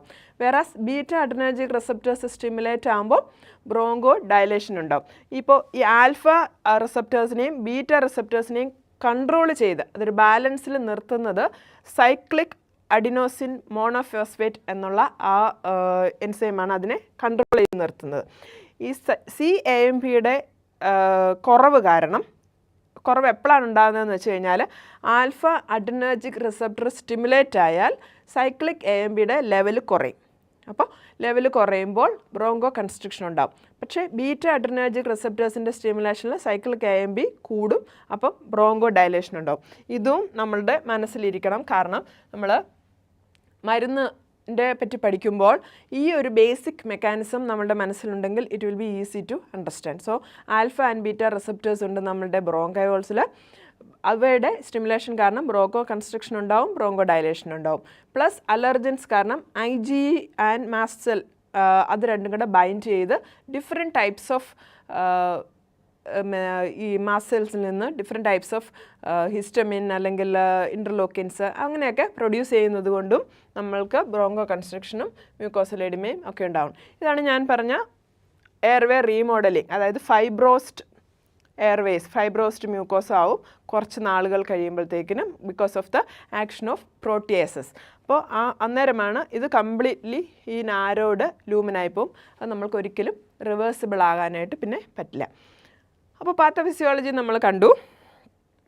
ഇനിയും അടുത്തതെന്ന് പറഞ്ഞു കഴിഞ്ഞാൽ എന്തൊക്കെയാണ് ആസ്മയുടെ ഫിസിക്കൽ ഫൈൻഡിങ്സ് അല്ലെങ്കിൽ ക്ലിനിക്കൽ മാനിഫെസ്റ്റേഷൻസ് ഓഫ് ആസ്മ. മെയിനായിട്ട് എന്തായിരിക്കും? Shortness of breath. നമ്മുടെ ഡെഫിനിഷനിൽ കണ്ടതാണ്. Patient will be having dyspnoeic, shortness of breath, wheezing, cough and plus difficulty breathing കാരണം അവർ ഭയങ്കര ആങ്ഷ്യസ് ആയിരിക്കും. സോ റെസ്റ്റ്ലെസ് ആയിരിക്കും പേഷ്യൻറ്റ്, ഡിസ്നിക് ആയിരിക്കും, ചെസ്റ്റ് ടൈറ്റ്നസ് ഉണ്ടാവും, ഡിഫറെൻറ്റ് വീസിങ് സൗണ്ടും നമ്മൾക്ക് കേൾക്കാവുന്നതാണ്. അപ്പോൾ ഫിസിക്കൽ ഫൈൻഡിങ്, അതായത് ഇതിൻ്റെ സിംറ്റംസ് കൂടി കഴിയുമ്പോഴത്തേക്കിന് initially non case of asthmatic patient ആണെങ്കിൽ അവരുടെ കയ്യിൽ ബ്രോങ്കോഡൈലേറ്റേഴ്സ് അങ്ങനെ ഡിഫറെൻറ്റ് ടൈപ്സ് ഓഫ് മരുന്നുകളൊക്കെ ഉണ്ടാവും. പക്ഷേ ഇത് സിംറ്റംസ് കൂടി കഴിഞ്ഞു കഴിഞ്ഞാൽ എന്ത് പറ്റും? There will be rapid shallow respirations, rapid pulse അഥവാ ടാക്കിക്കാർഡിയ, പാലർ ഓർ സൈനോസിസ്. പേഷ്യൻറ്റിന് cyanosis, mainly central circumoral cyanosis ഉണ്ടാവാനുള്ള ചാൻസ് ഉണ്ട്. ഡിമിനിഷ്ഡ് ബ്രെത്ത് സൗണ്ട്സ് ഉണ്ടാവും. വീസിങ് സൗണ്ടാണ് ആസ്മയുടെ മെയിനായിട്ടുള്ള ഒരു ഓസ്കൾട്ടേറ്ററി ഫൈൻഡിങ് എന്ന് പറയുന്നത്. ഒരു മ്യൂസിക്കൽ ടൈപ്പ് ഓഫ് സൗണ്ട് ആയിരിക്കും in the expiratory phase. Condition worsen ആവുന്നതനുസരിച്ച് even in the inspiratory phase നമ്മൾക്ക് വീസിങ് സൗണ്ട് കേൾക്കാം. പക്ഷേ ഒരു പ്രത്യേക സമയത്ത്, ചില സമയത്ത് ഡിമിനിഷ്ഡ് അല്ലെങ്കിൽ ആബ്സെൻറ്റ് ബ്രെത്ത് സൗണ്ട്സും കേൾക്കാനുള്ള ചാൻസസ് ഉണ്ട്. അതാണ് സ്റ്റാറ്റസ് ആസ്മാറ്റിക്സ് എന്ന് പറയുന്നത്. ജനറലൈസ്ഡ് റിട്രാക്ഷൻ, ചെസ്റ്റ് റിട്രാക്ഷൻ അല്ലെങ്കിൽ ചെസ്റ്റ് ഇൻഡ്രോയിങ് അഡൾട്ടിൽ ഒരു അൺകോമൺ ആയിട്ടുള്ള ഒരു ഫൈൻഡിങ് ആണിത്. ന്യൂ ബോൺസിൽ അല്ലെങ്കിൽ പ്രീ ടേം ബേബീസിൽ ചെസ്റ്റ് റിട്രാക്ഷൻ അത്ര ഒരു സീരിയസ് ആയിട്ട് നമ്മൾ നോക്കുന്നില്ല. പക്ഷേ അഡൾട്ടിൽ ചെസ്റ്റ് റിട്രാക്ഷൻ വന്നു കഴിഞ്ഞാൽ അതൊരു സീരിയസ് കണ്ടീഷൻ തന്നെയാണ്. Frequent pausing to catch the breath when talking, ഇതൊരു ഇമ്പോർട്ടൻറ്റ് സൈനാണ്. കാരണം ഈ ബ്രീത്ത് ശരിക്കെടുക്കാൻ വേണ്ടിയിട്ട് അവർ ഇൻ ബിറ്റ്വീൻ സംസാരം നിർത്തിവെക്കും. അപ്പോൾ patient is unable to talk. In between അവരത് സ്റ്റോപ്പ് ചെയ്തിട്ട് ആ ബ്രീത്ത് എടുക്കാൻ വേണ്ടിയിട്ട് അവർ ശ്രമിക്കുന്നു. അതും ഒരു ആസ്മയുടെ സിവിയറിറ്റി അളക്കാനുള്ള ഒരു സൈനായിട്ട് നമുക്ക് കാണാം. അവർക്ക് നെർവസ് സിസ്റ്റത്തിൻ്റെ പ്രശ്നങ്ങളൊന്നുമില്ല. The problem lies in the respiratory system. Hyper expansion of the chest, ഇവയൊക്കെ നമ്മൾക്ക് ആസ്മയുടെ സൈൻസ് ആൻഡ് സിംറ്റംസ് ആയിട്ട് പറയാവുന്നതാണ്. ഇനി വീസിങ് സൗണ്ടിനെ പറ്റി ഞാൻ പറഞ്ഞു. വീസിങ് സൗണ്ട് ആണെങ്കിൽ സിബിലൻറ്റ് വീസ് എന്നറിയപ്പെടുന്നു. ഹൈ പിച്ച്ഡ് മ്യൂസിക്കൽ സൗണ്ടാണ് വീസിങ് സൗണ്ടിൽ കേൾക്കുക. More common in the expiratory phase. ഇൻസ്പിറേഷനിൽ നോർമൽ സൗണ്ട് ആയിരിക്കും കേൾക്കുക. When the air when the air exhaling അല്ലെങ്കിൽ എയർ വെളിയിലേക്ക് വരുന്ന സമയത്ത് ഈ നാരോഡ് പാസേജ് വേക്കൂടെ പോകുന്നത് കാരണം അവരുടെ ആ സൗണ്ടിന് ഒരു musical sound, high pitched musical sound ആയിരിക്കും. കണ്ടിന്യൂസ് സൗണ്ടാണ് ഈ വീസിങ് എന്ന് പറയുന്നത്. ഇനി നമ്മൾക്ക് ഈ പറഞ്ഞത് കൂടാതെ വേറെ എന്തൊക്കെയുണ്ടെന്ന് വെച്ചാൽ ഹൈപ്പർ റെസണൻസ്. പെർക്കഷനിൽ ഈ ഹൈപ്പർ റെസണൻസ് നമ്മൾക്ക് കേൾക്കാം. ടാക്കിപ്നിയ വിത്ത് ഹൈപ്പർ വെന്റിലേഷൻ, പ്രൊലോങ്ഡ് എക്സലേഷൻ ആയിരിക്കും. പൾസസ് പാരഡോക്സസ് എന്ന് പറയുന്ന ഒരു സിറ്റുവേഷൻ ഈ പേഷ്യൻസിൽ സിവിയർ ആയി കഴിയുമ്പോൾ കാണാവുന്നതാണ്. കാരണം ഒരു systolic pressure drop greater than 10 millimeters of mercury during inspiration. നമ്മൾ BP എടുക്കുന്ന സമയത്ത് ഒരു നോർമലി ഒരു 10 millimeters ഓഫ് മെർക്കുറി ആ ഒരു ഡ്രോപ്പ്, സിസ്റ്റോളിക് ബ്ലഡ് പ്രഷറിൻ്റെ ഡ്രോപ്പ് ഇൻസ്പിറേറ്ററി ഫേസിൽ നമ്മൾക്ക് നോർമലാണ്. പക്ഷേ in case of pulsus paradoxus ഈ ഡ്രോപ്പ് എന്ന് പറയുന്നത് more than 10 millimeters of mercury ആയിട്ട് ഇങ്ങനെ പോകും. ABPയിൽ നമ്മൾക്ക് വ്യക്തമായിട്ട് ഈ ഒരു സിറ്റുവേഷൻ കാണാവുന്നതാണ്. ഡയഫോർസിസ് ഉണ്ടാവും പേഷ്യൻസിന്. ഹൈപ്പർ വെന്റിലേഷൻ കാരണം, സൈനോസിസ് കാരണം എയർവേക്ക് ഒബ്സ്ട്രക്ഷൻ ഉണ്ടാകുമ്പോൾ അവർ ഹൈപ്പോക്സിക് ആവും. അപ്പോൾ സൈനോസിസ് ഉണ്ടാവും. Decreased oxygen saturation, of course അവരുടെ oxygen amount in the blood കുറവായതുകൊണ്ട് അവരുടെ ഓക്സിജൻ സാച്ചുറേഷൻ കുറവായിരിക്കും.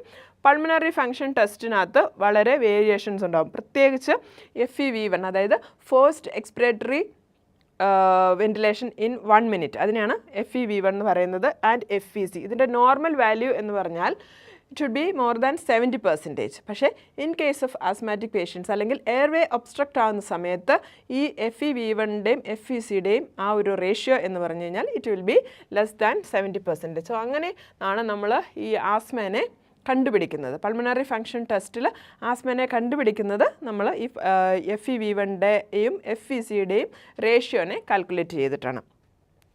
ഇനി നെക്സ്റ്റ് നമ്മളിപ്പം പാത്തോഫിസിയോളജി കണ്ടു കഴിഞ്ഞു. ഇനിയും നമ്മൾക്ക് കാണാനുള്ളതെന്ന് പറഞ്ഞു കഴിഞ്ഞാൽ ഏതൊക്കെ ടൈപ്സ് ഓഫ് ആസ്മ ഉണ്ടെന്നാണ്. ഡിഫറെൻറ്റ് ടൈപ്സ് ഓഫ് ആസ്മ നമ്മൾക്ക് കാണാവുന്നതാണ്. മെയിനായിട്ടുള്ളത് അലർജിക് ആസ്മ തന്നെയാണ്. അലർജിക് ആൻഡ് നോൺ അലർജിക്, അതാണ് അങ്ങനെ. അതിനെ എക്സ്ട്രിൻസിക് ആൻഡ് ഇൻട്രിൻസിക് ആസ്മ എന്ന് പറയും. ഏറ്റോപ്പിക് അല്ലെങ്കിൽ നോൺ ഏറ്റോപ്പിക് ആസ്മയെന്നും ഇവയ്ക്ക് പേരുണ്ട്. സോ ഏറ്റോപ്പിക് ആസ്മ എന്ന് പറഞ്ഞു കഴിഞ്ഞാൽ മെയിൻലി IgE മീഡിയേറ്റഡ് ആസ്മയായിരിക്കും. അവർക്ക് ഡെഫിനറ്റ് ആയിട്ട് എന്തെങ്കിലും ഒരു അലർജി അവരുടെ ബോഡിയിലുണ്ടാവും. അലർജൻ സെൻസിറ്റൈസേഷൻ ഉണ്ടാവും. It is seen from the ചൈൽഡ്ഹുഡിൽ നിന്നേ ഈ ഏറ്റോപ്പിക് ടൈപ്പ് ഓഫ് ആസ്മ അവരിൽ പ്രസൻ്റ് ആയിരിക്കും. Positive history of asthma in family and skin test is positive. അതാണ് ഈ ഏറ്റോപ്പിക് ആസ്മ എന്ന് പറയുന്നത്. നോൺ ഏറ്റോപ്പിക് ആസ്മ അല്ലെങ്കിൽ നോൺ അലർജിക് ആസ്മ, അതിനാണെങ്കിൽ അലർജൻ സെൻസിറ്റൈസേഷൻ ഉണ്ടാവില്ല. അവർക്ക് മോസ്റ്റ്ലി ഓഫ് എൻവയോൺമെൻറ്റൽ ഫാക്ടേഴ്സ് ആയിരിക്കും അവരുടെ ട്രിഗറിങ് ഫാക്ടർ എന്ന് പറയുന്നത്. ഒരു ഫാമിലി ഹിസ്റ്ററി ഉണ്ടാവില്ല. സ്കിൻ ടെസ്റ്റ് നെഗറ്റീവ് ആയിരിക്കും. May be because of any viral infection അല്ലെങ്കിൽ എന്തെങ്കിലും എൻവയോൺമെൻറ്റൽ ഫാക്ടേഴ്സ് ലൈക്ക് നമ്മൾ നേരത്തെ കണ്ട ആ കോസസ് അല്ലെങ്കിൽ ട്രിഗറിങ് ഫാക്ടേഴ്സ് കാരണം ആയിരിക്കാം ഈ ഒരു ആസ്മ ഉണ്ടാകുന്നത്, നോൺ ഏറ്റോപ്പിക് ആസ്മ ഉണ്ടാകുന്നത്. ഇത് കൂടാതെ ഡ്രഗ് ഇൻഡ്യൂസ്ഡ് ആസ്മയുണ്ട്. അത് നോൺ ഏറ്റോപ്പിക് ആസ്മയുടെ അണ്ടറിൽ വരുന്നതാണ്. ഡ്രഗ് ഇൻഡ്യൂസ്ഡ് ആസ്മയിൽ ഞാൻ നേരത്തെ പറഞ്ഞതുപോലെ ചില പേഷ്യൻസ് ആസ്പിരിൻ സെൻസിറ്റീവ് ആയിട്ടുള്ള ചില പേഷ്യൻസ് ഉണ്ടാവും. അവരിൽ അല്ലെങ്കിൽ NSAIDs കാരണം ഉണ്ടാകുന്ന ആസ്മ, ബീറ്റ ബ്ലോക്കേഴ്സ് കാരണം ഉണ്ടാകുന്ന ആസ്മ, അതൊക്കെ ഈ ഡ്രഗ് ഇൻഡ്യൂസ്ഡ് ആസ്മയുടെ നമുക്ക് പെടുത്താവുന്നതാണ്. ഇനിയും ഒക്യുപ്പേഷണൽ ആസ്മ എന്ന് പറയുന്ന വേറെ ടൈപ്പും കൂടെയുണ്ട്. സോ നമ്മളുടെ ജോബ് റിലേറ്റഡ് ആയിട്ടുണ്ടാകുന്ന, അപ്പം ചില ആൾക്കാർക്ക് കൂടുതൽ എമൗണ്ട് ഓഫ് ഫ്യൂംസ് അല്ലെങ്കിൽ സ്മോക്ക് ഇൻഹലേഷൻ അല്ലെങ്കിൽ പെയിൻറ്റ് അങ്ങനത്തെ ടൈപ്പ് ഓഫ് ഒക്യുപ്പേഷനൊക്കെ ആണെങ്കിൽ അവർക്കും ഇതിനുള്ള മോർ, അതായത് പ്രൊലോങ്ഡ് എക്സ്പോഷർ ഈ ഒരു സ്റ്റിമുലൻസിന് വന്നു കഴിഞ്ഞാൽ അവർക്കും ഈ ആസ്മ ഉണ്ടാവാനുള്ള ചാൻസസ് കൂടുതലാണ്. Stimulants such as fumes, organic and chemical dust, that includes wood, cotton, gases, penicillin products etcetera. ഏത് ടൈപ്പ് ഓഫ് ഇങ്ങനത്തെ നമ്മുടെ റെസ്പിറേറ്ററി സിസ്റ്റത്തിലേക്ക് ഇൻഹേൽ ചെയ്ത് പോകുന്ന ആ ടൈപ്പ് ഓഫ് കെമിക്കൽസ് എല്ലാം ഇങ്ങനത്തെ ആസ്മ ഉണ്ടാവാനുള്ള ചാൻസസ് ഉണ്ട്. അതോ they are under occupational asthma. ഇനിയും എക്സസൈസ് ഇൻഡ്യൂസ്ഡ് ആസ്മ ഉണ്ട്. എക്സസൈസ് ഇൻഡ്യൂസ്ഡ് ആസ്മയുടെ പ്രത്യേകത എന്ന് പറഞ്ഞാൽ it begins after exercise and stops after 30 minutes, version in cold and dry climate. ഇതാണ് എക്സസൈസ് ഇൻഡ്യൂസ്ഡ് ആസ്മയുടെ പ്രത്യേകത എന്ന് പറയുന്നത്.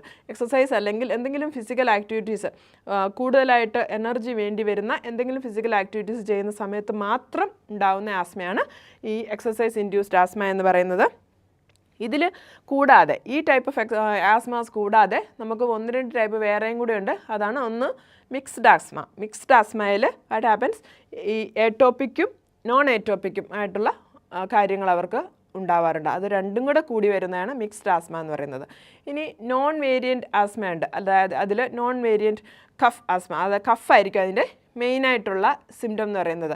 അതർ സിംറ്റംസ് ലൈക്ക് ചെസ്റ്റ് ടൈറ്റ്നസോ അല്ലെങ്കിൽ ഡിഫിക്കൽട്ടി ബ്രീത്തിങ് ഒന്നും അവർക്ക് ഉണ്ടാവില്ല. ഡ്രൈ കഫായിരിക്കും അവരുടെ സിംറ്റം എന്ന് പറയുന്നത്.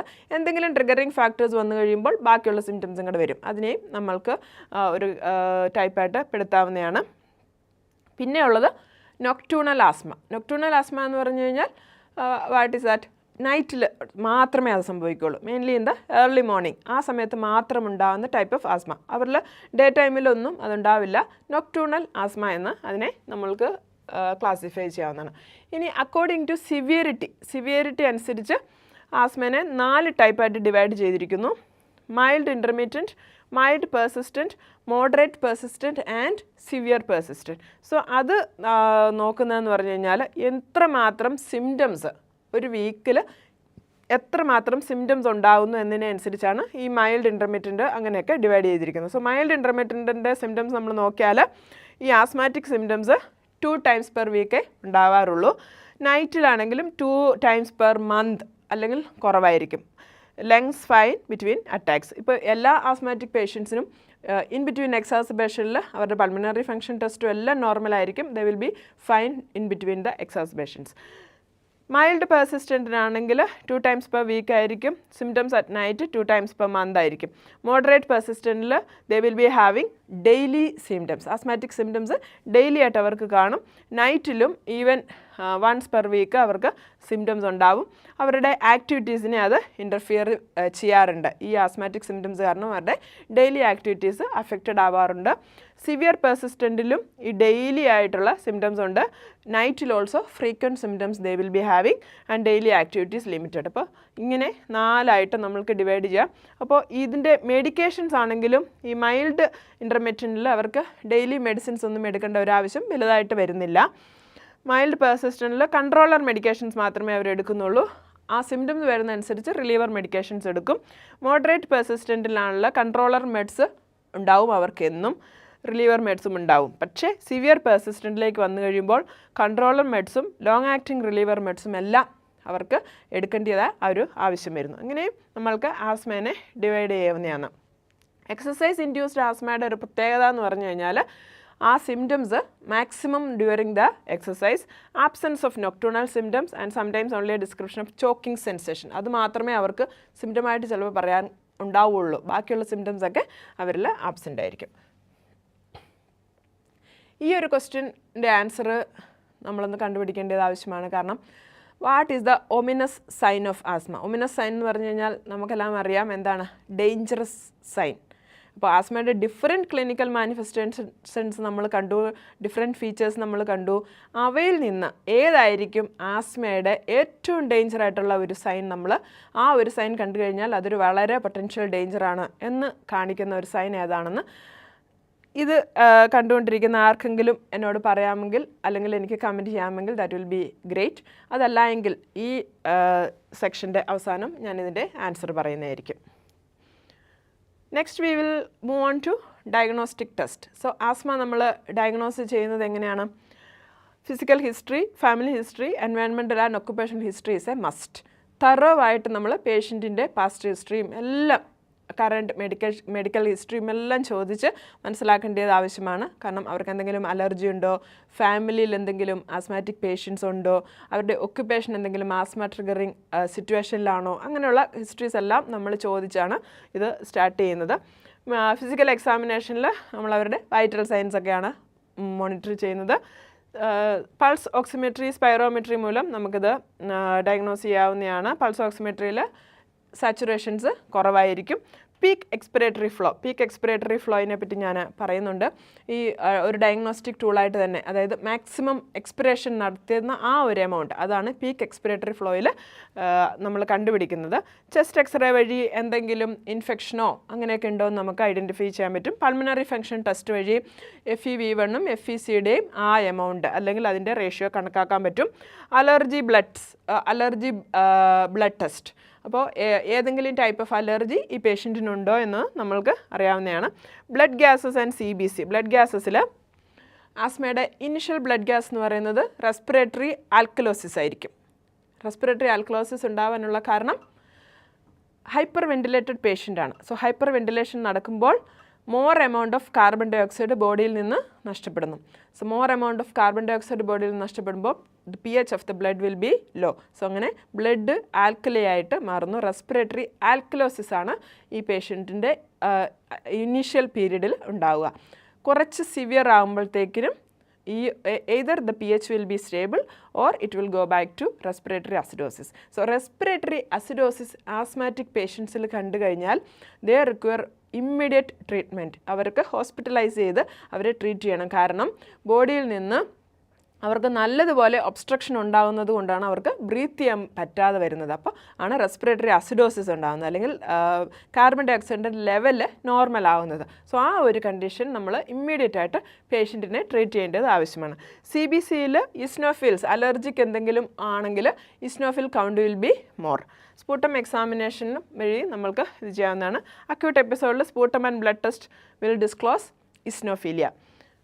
Serum levels of immunoglobulin E will be elevated if allergy is present. Arterial blood gas analysis and pulse oximetry reveal hypoxemia during acute attacks. അപ്പോൾ ഹൈപ്പോകാപ്നിയയും respiratory ആൽക്കലോസിസുമാണ് ആദ്യം present ആവുക. അത് മോർ ഫറ്റീഗ്ഡ് ആവുന്നതനുസരിച്ച്, പേഷ്യൻറ്റ് മോർ ഫറ്റീഗ് ആവുന്നതനുസരിച്ച് PaO2 ഒത്തിരി കുറയും. PaCO2 Ather normal ആകും അല്ലെങ്കിൽ റെസ്പിറേറ്ററി അസിഡോസിസിലേക്ക് പോകാനുള്ള ചാൻസസുമുണ്ട്. നഴ്സിംഗ് മാനേജ്മെൻറ്റ് നമ്മൾ നെക്സ്റ്റ് ആയിട്ട് കാണാൻ പോകുന്നത് നഴ്സിംഗ് ഇൻ്റർവെൻഷൻസിൻ്റെ ഇനിഷ്യൽ ഇതെന്ന് പറഞ്ഞു കഴിഞ്ഞാൽ തന്നെ വൈറ്റൽ സയൻസ് മോണിറ്ററിംഗ് ആണ്. പേഷ്യൻ്റ് ടാക്കിപ്നിക് ആണോ, അല്ലെങ്കിൽ ചെസ്റ്റ് റിട്രാക്ഷൻസ് ഉണ്ടോ, ഏത് ടൈപ്പ് ഓഫ് ബ്രീത്തിങ് ആണ്, അങ്ങനെയുള്ള എല്ലാം നമ്മൾ വൈറ്റൽ സയൻസിൽ ഫ്രീക്വൻ്റ് ആയിട്ട് മോണിറ്റർ ചെയ്യേണ്ടത് ആവശ്യമാണ്. Keep patient calm. Patient will B anxious. Patient മാത്രമല്ല, പേഷ്യൻറ്റിൻ്റെ കൂടെയുള്ള ബൈസ്റ്റാൻഡേഴ്സ് അല്ലെങ്കിൽ ഫാമിലി മെമ്പേഴ്സും ആങ്ഷ്യസ് ആയിരിക്കും. സോ പേഷ്യൻറ്റിനെ ഓൾവേസ് നമ്മൾ കാമായിട്ട് നിർത്തേണ്ടത് വളരെ അത്യാവശ്യമാണ്. പ്ലസ് അതിൻ്റെ കൂട്ടത്തിൽ ആ കെയർ ടേക്കേഴ്സ് അല്ലെങ്കിൽ നേഴ്സസ്, നമ്മൾ ഒരിക്കലും പേഷ്യൻറ്റിൻ്റെ മുന്നിൽ ആങ്ഷ്യസ് ആണെന്ന് കാണിക്കാൻ പാടില്ല. ഈവൻ ഫ്രം അവർ non verbal languages they should not get an idea that we are also anxious. So anxiety കുറയ്ക്കാനുള്ള ഒരു മാർഗ്ഗം എന്താണ്? നമ്മൾ if we are having thorough knowledge about the disease condition, we will never be anxious. നമ്മളത് കറക്റ്റായിട്ട് അങ്ങ് manage ചെയ്യും. So അതിനുള്ള ഒരു ഓപ്പർച്യൂണിറ്റി നമ്മൾ എടുക്കണം. കാരണം നഴ്സസ് ഒരിക്കലും ആങ്ഷ്യസ് ആയിട്ട് പേഷ്യൻറ്റിന് മുന്നിൽ കാണിക്കാൻ പാടില്ല. ഹൈ ഫൗളേഴ്സ് പൊസിഷനാണ് ഈ ടൈപ്പ് ഓഫ് പേഷ്യൻസിന് നമ്മൾ കൊടുക്കുക. ബ്രോങ്കോഡൈലേറ്റേഴ്സ് ഏതായിരിക്കും കൊടുക്കുക? ഷോർട്ട് ആക്ടിങ് ബ്രോങ്കോഡൈലേറ്റേഴ്സ് ആയിരിക്കും നമ്മൾ ഈ പേഷ്യൻറ്റിൻ്റെ ഇമ്മീഡിയറ്റ് റിലീഫിന് വേണ്ടിയിട്ട് കൊടുക്കുക. IV ഫ്ലൂയിഡ് അഡ്മിനിസ്റ്റർ ചെയ്യാറുണ്ട്. IV ഫ്ലൂയിഡിൻ്റെ ആവശ്യം എന്ന് പറഞ്ഞു കഴിഞ്ഞാൽ പേഷ്യൻറ്റിൻ്റെ ഡീഹൈഡ്രേഷൻ കുറയ്ക്കാനും പിന്നെ ഈ മോർ എമൗണ്ട് ഓഫ് വാട്ടർ അല്ലെങ്കിൽ ഫ്ലൂയിഡ് ബോഡിയിൽ നിന്ന് നഷ്ടപ്പെട്ടുകൊണ്ടിരിക്കുകയാണ് by means of hyperventilation and insensible water loss. അപ്പോൾ ആ ഒരു കണ്ടീഷനെ കറക്റ്റ് ചെയ്യാൻ വേണ്ടിയിട്ടും ഫ്ലൂയിഡ് മാനേജ്മെൻറ്റ് വെരി ഇമ്പോർട്ടൻ്റ് ആണ്. ഓക്സിജൻ കൊടുക്കണം. We have to keep the saturation between 95 to 99%. അങ്ങനെ അത് മെയിൻറ്റെയിൻ ചെയ്ത് നിർത്താനുള്ള oxygen either by Venturi mask അല്ലെങ്കിൽ നേസൽ കാനുല വെച്ചിട്ട് നമ്മൾക്ക് ഓക്സിജൻ കൊടുക്കാവുന്നതാണ്. ലങ് ഫീൽസ് നമ്മൾ അസസ് ചെയ്യണം ബിഫോർ ഗിവിങ് ദ ബ്രോങ്കോഡൈലേറ്റേഴ്സ് അല്ലെങ്കിൽ നെബുലൈസർ ട്രീറ്റ്മെൻറ്റ് നമ്മൾ എന്തെങ്കിലും കൊടുക്കുന്നതിന് മുന്നേ നമ്മൾ ലങ് ഫീൽസ് അസസ് ചെയ്യണം. ആഫ്റ്റർ ദ ട്രീറ്റ്മെൻറ്റ് ഓൾസോ നമ്മളുടെ മെഡിക്കേഷൻ്റെ ഇഫക്റ്റ് അറിയാൻ വേണ്ടിയിട്ട് ലങ് ഫിൽസിന് നമ്മൾ അസസ് ചെയ്യേണ്ടതാണ്. അസസ് ഫോർ സൈനോസിസ്, വീസിങ് അല്ലെങ്കിൽ ആസ്മാറ്റിക് കണ്ടീഷൻ കൂടുമ്പോൾ ഹൈപ്പോക്സീമിയയിലേക്ക് പേഷ്യൻറ്റ് പോവുകയാണ്, അപ്പോഴാണ് സൈനോസിസ് ഒക്കെ ഉണ്ടാകുന്നത്. So we have to always observe for cyanosis. Chest retractions, ease of speaking. So airway obstruction കൂടുന്നതനുസരിച്ച് patient will be having more air hunger. അപ്പോൾ അവർക്ക് ശരിക്ക് സ്പീക്ക് ചെയ്യാനായിട്ട് പറ്റില്ല. അപ്പോൾ നമ്മൾ അതൊക്കെ ഇതിൽ അസസ് ചെയ്യേണ്ടതാണ്. ഇൻ ദ ഇനീഷ്യൽ പീരിയഡ് നമ്മൾ പേഷ്യൻറ്റിനെ റെസ്റ്റ് ചെയ്യാനാണ് വിടുക. We have to keep the patient calm. ആ സമയത്ത് നമ്മൾ കൂടുതൽ ഒന്നും ചോദിച്ചൊന്നും അവരെ ബുദ്ധിമുട്ടിപ്പിക്കുന്നില്ല. കാരണം അവർ ഓൾറെഡി ആ ഓക്സിജൻ എടുക്കാനുള്ള ഒരു ബുദ്ധിമുട്ടിലേക്കാണ്. അപ്പോൾ ഈ കണ്ടീഷൻ സ്റ്റേബിൾ ആകുന്നതനുസരിച്ച് ഈ പേഷ്യൻറ്റിന് സംസാരിക്കാൻ പറ്റുന്ന ആ ഒരു കണ്ടീഷനിലേക്ക് വരുവാണെങ്കിൽ we will be knowing that the patients condition is improving. അങ്ങനെ നമ്മൾക്ക് ഈ പേഷ്യൻറ്റിനെ അസസ് ചെയ്യാവുന്നതാണ്. പീക്ക് ഫ്ലോ മീറ്റർ റീഡിങ് നമ്മൾ അസസ് ചെയ്യണം based on personal best number. അപ്പോൾ എല്ലാ പേഷ്യൻറ്റിനും നോൺ കേസ് ഓഫ് ആസ്മാറ്റിക് പേഷ്യൻസിന് ഈ പീക്ക് ഫ്ലോ മീറ്റർ എങ്ങനെയാണ് റീഡ് ചെയ്യേണ്ടതെന്ന് നമ്മൾ പറഞ്ഞു കൊടുക്കേണ്ടത് ആവശ്യമാണ്. ദേ should know there personal best number. അങ്ങനെ അറിഞ്ഞെങ്കിൽ മാത്രമേ നമ്മൾക്ക് കൂടുതലായിട്ടുള്ള ഫർദർ ട്രീറ്റ്മെൻറ്റ് ചെയ്യാനായിട്ട് പറ്റുള്ളൂ. പീക്ക് ഫ്ലോ മീറ്റർ എന്താണ് മെഷർ ചെയ്യുന്നതെന്ന് വെച്ചാൽ highest volume during and A forced expiration. അപ്പോൾ ഒരു ഫോഴ്സ്ഡ് എക്സ്പിരേഷൻ ഉള്ള സമയത്ത് അങ്ങനെ ചെയ്യുന്ന ഒരു ഹയസ്റ്റ് എമൗണ്ട് ഓഫ് വോളിയം, അതിനെയാണ് പീക്ക് ഫ്ലോ മീറ്റർ റീഡിംഗ് എന്ന് പറയുന്നത്. സോ ഈ കാണുന്നതാണ് ഒരു പീക്ക് ഫ്ലോ മീറ്റർ. ഇത് ഒരു type of peak flow meter ആണ്. ഇതിൽ different types of colour codes ഉണ്ട്. നമ്മളുടെ ട്രാഫിക് സിഗ്നൽസ് പോലെ red, yellow and green colour coded peak flow മീറ്ററാണിത്. അപ്പോൾ ട്രാഫിക് സിഗ്നൽ റെഡ് കണ്ടു കഴിഞ്ഞാൽ എന്താണ് ഡേഞ്ചർ എന്നുള്ളതാണ്. അത് തന്നെയാണ് ഇവിടുത്തെ മീനിങ്. ഈ പേഷ്യൻ്റ് ഇതിൽ നല്ലതുപോലെ എക്സൈൽ ചെയ്യുന്ന സമയത്ത് അവരുടെ മാക്സിമം എഫേർട്ടാണ് എടുക്കാൻ നമ്മൾ ആവശ്യപ്പെടുന്നത്. സോ എത്രത്തോളം ഇവരുടെ ഈ ലെവൽ ഇങ്ങനെ 100, 200, 300 ഇങ്ങനെ ലെവൽസ് കൂടിക്കൂടി പോവുകയാണ്, എത്രത്തോളം അവർക്ക് മേളിലേക്ക് ഇതിനെ എലിവേറ്റ് ചെയ്യാൻ പറ്റുമോ അത്രത്തോളം അവരുടെ പേഴ്സണൽ ബെസ്റ്റ് നമ്പർ നല്ലതാണെന്നാണ് അതിൻ്റെ അർത്ഥം. അപ്പോൾ volume is measured in colour coded zones. The green zone signifies 80 to 100% of best zone. So ഇതിന് മേളിൽ about 550ക്ക് മേളിലേക്ക് പോയി കഴിയുമ്പോൾ അവരുടെ ഗ്രീൻ സോണിലാണ് അവരുടെ പേഴ്സണൽ ബെസ്റ്റ് എന്ന് നമുക്ക് പറയാം. യെല്ലോ സോൺ ആയി കഴിയുമ്പം 60 to 80% ആവും. റെഡ് ആണെങ്കിൽ ലെസ് ദാൻ 60 ആയിരിക്കും. സോ റെഡിലൊക്കെ വന്നു കഴിയുമ്പോഴത്തേക്കിന് even in the yellow zone patient treatment എടുക്കേണ്ടത് ആവശ്യമാണ്. ഈ പീക്ക് ഫ്ലോ മീറ്റർ പേഷ്യൻറ്റിനോട് ഉപയോഗിക്കാൻ നമ്മൾ പറയുമ്പോൾ ഒരു 1 വീക്ക് അവർ പല ടൈമിൽ പല പ്രാവശ്യം ഇത് എക്സ്പയർ ചെയ്ത് അല്ലെങ്കിൽ മാക്സിമം അവരുടെ ആ എഫേർട്ട് ഉപയോഗിച്ച് എത്രത്തോളം മാക്സിമം എമൗണ്ട് അവർക്ക് റീച്ച് ചെയ്യാൻ പറ്റുമോ എന്നാണ് അവർ നോക്കേണ്ടത്. മോർണിംഗ് ആൻഡ് നൈറ്റ് ഒരു 1 വീക്ക് അറ്റ്ലീസ്റ്റ് 1 വീക്കെങ്കിലും ഇവർ എടുത്തിട്ട് അതിൻ്റെ മാക്സിമം നമ്പറാണ് നമ്മളോട് വന്ന് പറയേണ്ടത്, അല്ലെങ്കിൽ അവർ ഓർത്തിരിക്കേണ്ടത് as their personal best number. Bronchodilators എടുത്തു കഴിഞ്ഞു ഒരു 2 to 3 വീക്സിന് അവരിത് കണ്ടിന്യൂ ചെയ്യേണ്ടതാണ്. കാരണം ബ്രോങ്കോഡൈലേറ്റേഴ്സ് കാരണം ഇത് ഇമ്പ്രൂവ് ആവുന്നുണ്ടോ, അവരുടെ പേഴ്സണൽ ബെസ്റ്റ് നമ്പർ ഇമ്പ്രൂവ് ആവുന്നുണ്ടോ എന്നൊക്കെ അറിയാൻ വേണ്ടിയിട്ട് നമ്മളിത് ചെയ്യേണ്ടതാണ്. ഗ്രീൻ സോൺ ആണെങ്കിൽ 80 to 100% ആണ്. Yellow 60 to 80%. ലെസ് ദാൻ 60 ആണെങ്കിൽ റെഡ് സോണിലാണ് ഈ പീക്ക് ഫ്ലോ മീറ്ററിൻ്റെ റീഡിംഗ് എന്ന് പറയുന്നത്. അടുത്ത ഒരു കാര്യം നമ്മൾ പേഷ്യൻറ്റിനോട് പറഞ്ഞു കൊടുക്കേണ്ടതെന്ന് പറഞ്ഞാൽ asthma action plan. Asthma action plan എന്തിനു സഹായിക്കും എന്ന് പറഞ്ഞു കഴിഞ്ഞാൽ it's a written action plan, mostly useful tool for the patient ആണ്. This helps to guide the patient in self management strategies regarding an exacerbation and also provides instructions regarding recognition of early warning signs of worsening asthma. ആസ്മയുടെ severity എന്തോരമുണ്ടെന്ന് അറിയാൻ വേണ്ടിയിട്ട് പേഷ്യൻറ്റിന് തന്നെ മനസ്സിലാക്കാൻ പറ്റുന്ന ഒരു action പ്ലാനാണ് ആസ്മ ആക്ഷൻ പ്ലാൻ എന്ന് പറയുന്നത്. അതിൽ അവരുടെ പീക്ക് ഫ്ലോ മീറ്ററിൻ്റെ വാല്യൂസ് എഴുതിയിട്ടുണ്ടാവും, അവരെന്തൊക്കെ മെഡിക്കേഷൻസ് എടുക്കുന്നുണ്ടെന്ന് എഴുതിയിട്ടുണ്ടാവും. So according to their peak flow meter reading അല്ലെങ്കിൽ according to the signs and symptoms അവർക്ക് തന്നെ ആ മെഡിക്കേഷൻ്റെ അഡ്ജസ്റ്റ്മെൻറ്റും എല്ലാം ചെയ്യാൻ പറ്റുന്ന രീതിയിൽ ഡോക്ടറും പേഷ്യൻറ്റുമായിട്ട് ഡിസ്കസ് ചെയ്തിട്ട് തീരുമാനിക്കുന്ന ഒരു ആക്ഷൻ പ്ലാനാണ് ഈ ആസ്മ ആക്ഷൻ പ്ലാൻ എന്ന് പറയുന്നത്. knowledge is the key to quality asthma care. So patient education is very important in case of asthma. So ഇതൊരു model of asthma action plan ആണ്. ഇതിൽ ഇവരുടെ personal best peak flow rate എഴുതിയിട്ടുണ്ടാവും. Go അതായത് yellow zone ആണെങ്കിൽ peak flow rate 80 to 100 ആയിരിക്കും. So ആ ഏരിയയിൽ അല്ലെങ്കിൽ ആ സമയത്ത് എടുക്കേണ്ട മെഡിസിന് എന്തോരമാണ് എന്നൊക്കെ എഴുതിയിട്ടുണ്ട്. ഇതെല്ലാം പേഷ്യൻറ്റും ഡോക്ടറും തമ്മിൽ ഡിസ്കസ് ചെയ്ത് എഴുതുന്ന കാര്യങ്ങളാണ്. റെഡ് വന്നു കഴിയുമ്പോഴത്തേക്കിന് ഡേഞ്ചർ സോൺ എന്നുള്ള മീനിങ്ങിലാണ് വരിക. അപ്പോൾ ഇത് പേഷ്യൻറ്റിന് asthma known case of asthma പേഷ്യൻസിന് എപ്പോഴും ഇവരുടെ പീക്ക് ഫ്ലോ മീറ്റർ റീഡിങ്ങും ഇവരുടെ ആസ്മ ആക്ഷൻ പ്ലാനും അവരുടെ കയ്യിലുണ്ടാവും, അങ്ങനെയാണ് പറയുന്നത്. സോ അത് വെച്ചിട്ട് നമ്മൾക്ക് അവരുടെ ട്രീറ്റ്മെൻറ്റ് കൂടുതൽ നന്നായിട്ട് കൊടുക്കാനായിട്ട് പറ്റും. ഇനി അറിയേണ്ടത് നമ്മൾ പേഷ്യൻ്റ് നഴ്സിംഗ് ഇൻ്റർവെൻഷനിൽ വരുന്ന അടുത്തൊരു കാര്യം എന്ന് പറഞ്ഞാൽ എന്തൊക്കെയാണ് ഇവരുടെ സിറ്റുവേഷൻ ട്രിഗർ ചെയ്യുന്നത്, അല്ലെങ്കിൽ വാർണിംഗ് സൈൻസ്, അതൊക്കെ നമ്മൾ എക്സ്പ്ലെയിൻ ചെയ്ത് കൊടുക്കേണ്ടത് ആവശ്യമാണ്. സോ ട്രിഗറിങ് മെറ്റീരിയൽസ് അല്ലെങ്കിൽ ആസ്മേനെ എക്സാസ്ബേറ്റ് ചെയ്യുന്ന ചില കണ്ടീഷൻസ് എന്ന് പറഞ്ഞു കഴിഞ്ഞാൽ നമ്മൾ ഓൾറെഡി കണ്ടാണ്. Seasonal changes, high pollen counts according to the climate change. Pollens ഒക്കെ ഒത്തിരി വീഴുന്ന ആ ഒരു സമയത്തൊക്കെ ആണെങ്കിൽ there will be more chance to get the asthma.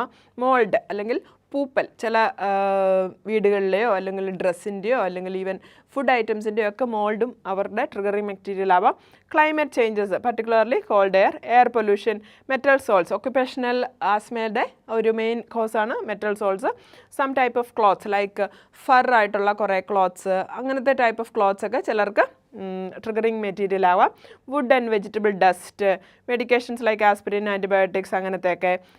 Industrial chemicals and plastics, biological enzymes like laundry detergents, animal and insect dust, sera and secretions like പെറ്റിൻ്റെ ഡാൻഡേഴ്സ് അല്ലെങ്കിൽ even cockroaches, അതൊക്കെയും ഈ ആൾക്കാർക്ക് ആസ്മ അറ്റാക്കിന് ട്രിഗർ ചെയ്യാനുള്ള ഓരോ ട്രിഗറിങ് ഫാക്ടറായിട്ട് കണക്കാക്കപ്പെടുന്നു. Even എനിക്കറിയാവുന്ന ഒരു കേസുണ്ട്, ഗോതമ്പ് പൊടി എവിടെയെങ്കിലും അതിൻ്റെ ഒരു സ്മെല്ല് വന്നു കഴിഞ്ഞാൽ ആ പേഷ്യൻറ്റിന് ഒരു ആസ്മാറ്റിക് അറ്റാക്ക് ഉണ്ടാകും. അങ്ങനത്തെ ടൈപ്പ് ഓഫ് അലർജിക് അറ്റാക്സ് വരെ, അലർജിക് ചേഞ്ചസ് വരെ ആൾക്കാർക്ക് നമ്മൾ കാണാവുന്നതാണ്. So they should know their triggering factor. അവർക്ക് അലർജി ഒക്കെ ഉണ്ടെങ്കിൽ അതിനെപ്പറ്റി അവർക്ക് വ്യക്തമായ ഒരു ഐഡിയ ഉണ്ടായിരിക്കണം. Attacks, if the attacks are seasonal, pollens can be strongly suspected. The patient is instructed to avoid the causative agents whenever possible. So ഈ triggering materials, triggering factors avoid ചെയ്യാൻ വേണ്ടിയിട്ട് നമ്മൾ പേഷ്യൻസിനോട് ആവശ്യപ്പെടേണ്ടതാണ്. സോ ഇപ്പോൾ എനിക്കൊരു ക്വസ്റ്റ്യൻ ചോദിക്കാനുണ്ട്, what about exercise induced asthma? അങ്ങനെ ഒരു type of ആസ്മയെ പറ്റി നമ്മൾ കണ്ടിരുന്നു അല്ലേ? ആ ആസ്മയുടെ ട്രിഗറിങ് ഫാക്ടർ എന്താണ്? എക്സസൈസ് അല്ലെങ്കിൽ ഫിസിക്കൽ ആക്ടിവിറ്റി. സോ ഇപ്പോൾ നമ്മൾ പറഞ്ഞ എന്താണ്? ട്രിഗറിങ് മെറ്റീരിയൽസ് അല്ലെങ്കിൽ ട്രിഗറിങ് ഫാക്ടേഴ്സൊക്കെ അവോയ്ഡ് ചെയ്യണം. So what in case of exercise? Should they avoid exercise or they can continue exercise? ഞാൻ ആദ്യം ചോദിച്ച ആ ക്വസ്റ്റ്യൻ്റെ ആൻസർ ഞാനിവിടെ പറയാൻ ഉദ്ദേശിക്കുകയാണ്.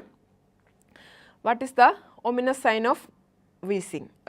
What is the ominous sign of asthma? Absent breath sounds, അതാണ് ഈ ആസ്മയുടെ ഒമിനസ് സൈൻ എന്ന് പറയുന്നത്. കാരണം ആസ്മയ്ക്ക് കൂടുതൽ നമ്മൾ കേൾക്കുന്ന എന്താണ്? വീസിങ് സൗണ്ടാണ്. സോ അത് സിവിയറിറ്റി അനുസരിച്ച്, കണ്ടീഷൻ്റെ സിവിയറിറ്റി അനുസരിച്ച് വീസിങ് സൗണ്ട് കൂടുതലാവും. മേ ബി ലോ ആയിട്ട് കേൾക്കും ഇനിഷ്യലി, എക്സ്പിറേറ്ററി ഫേസിൽ മാത്രം കേൾക്കാം. പിന്നെ കണ്ടീഷൻ സിവിയർ ആകുന്നതനുസരിച്ച് even in the inspiratory phase also we can hear the wheezing sound. പക്ഷേ അറ്റ് എ പർട്ടിക്കുലർ പോയിൻറ്റ് ഈ സൗണ്ട്സ് either ഡിമിനിഷ് ആവും ഇല്ലെങ്കിൽ ആബ്സെൻ്റ് ആവും. ആ ടൈമിൽ നമ്മൾ ഇമ്മീഡിയറ്റ് ആയിട്ട് പേഷ്യൻറ്റിന് അറ്റൻഷൻ കൊടുക്കേണ്ടത് ആവശ്യമാണ്. കാരണം സിവിയർ എയർവേ ഒബ്സ്ട്രക്ഷൻ കാരണം എയർ ഫ്ലോ നടക്കാതെ വരുമ്പോഴാണ് ഈ ബ്രെത്ത് സൗണ്ട്സ് കേൾക്കാൻ മേലാതെ വരുന്നത്. അതാണ് the ominous sign of asthma എന്ന് പറയുന്നത്. എക്സസൈസ് ഇൻഡ്യൂസ്ഡ് ആസ്മയിൽ നമ്മൾ എക്സസൈസ് അവോയ്ഡ് ചെയ്യണോ വേണ്ടയോ? അതാണ് നെക്സ്റ്റ് ക്വസ്റ്റ്യൻ എന്ന് പറയുന്നത്. മെഡിക്കൽ മാനേജ്മെൻറ്റ് കണ്ടു കഴിയുമ്പോൾ നമ്മൾ അതിൻ്റെ ആൻസർ ഡിസ്കസ് ചെയ്യുന്നതായിരിക്കും.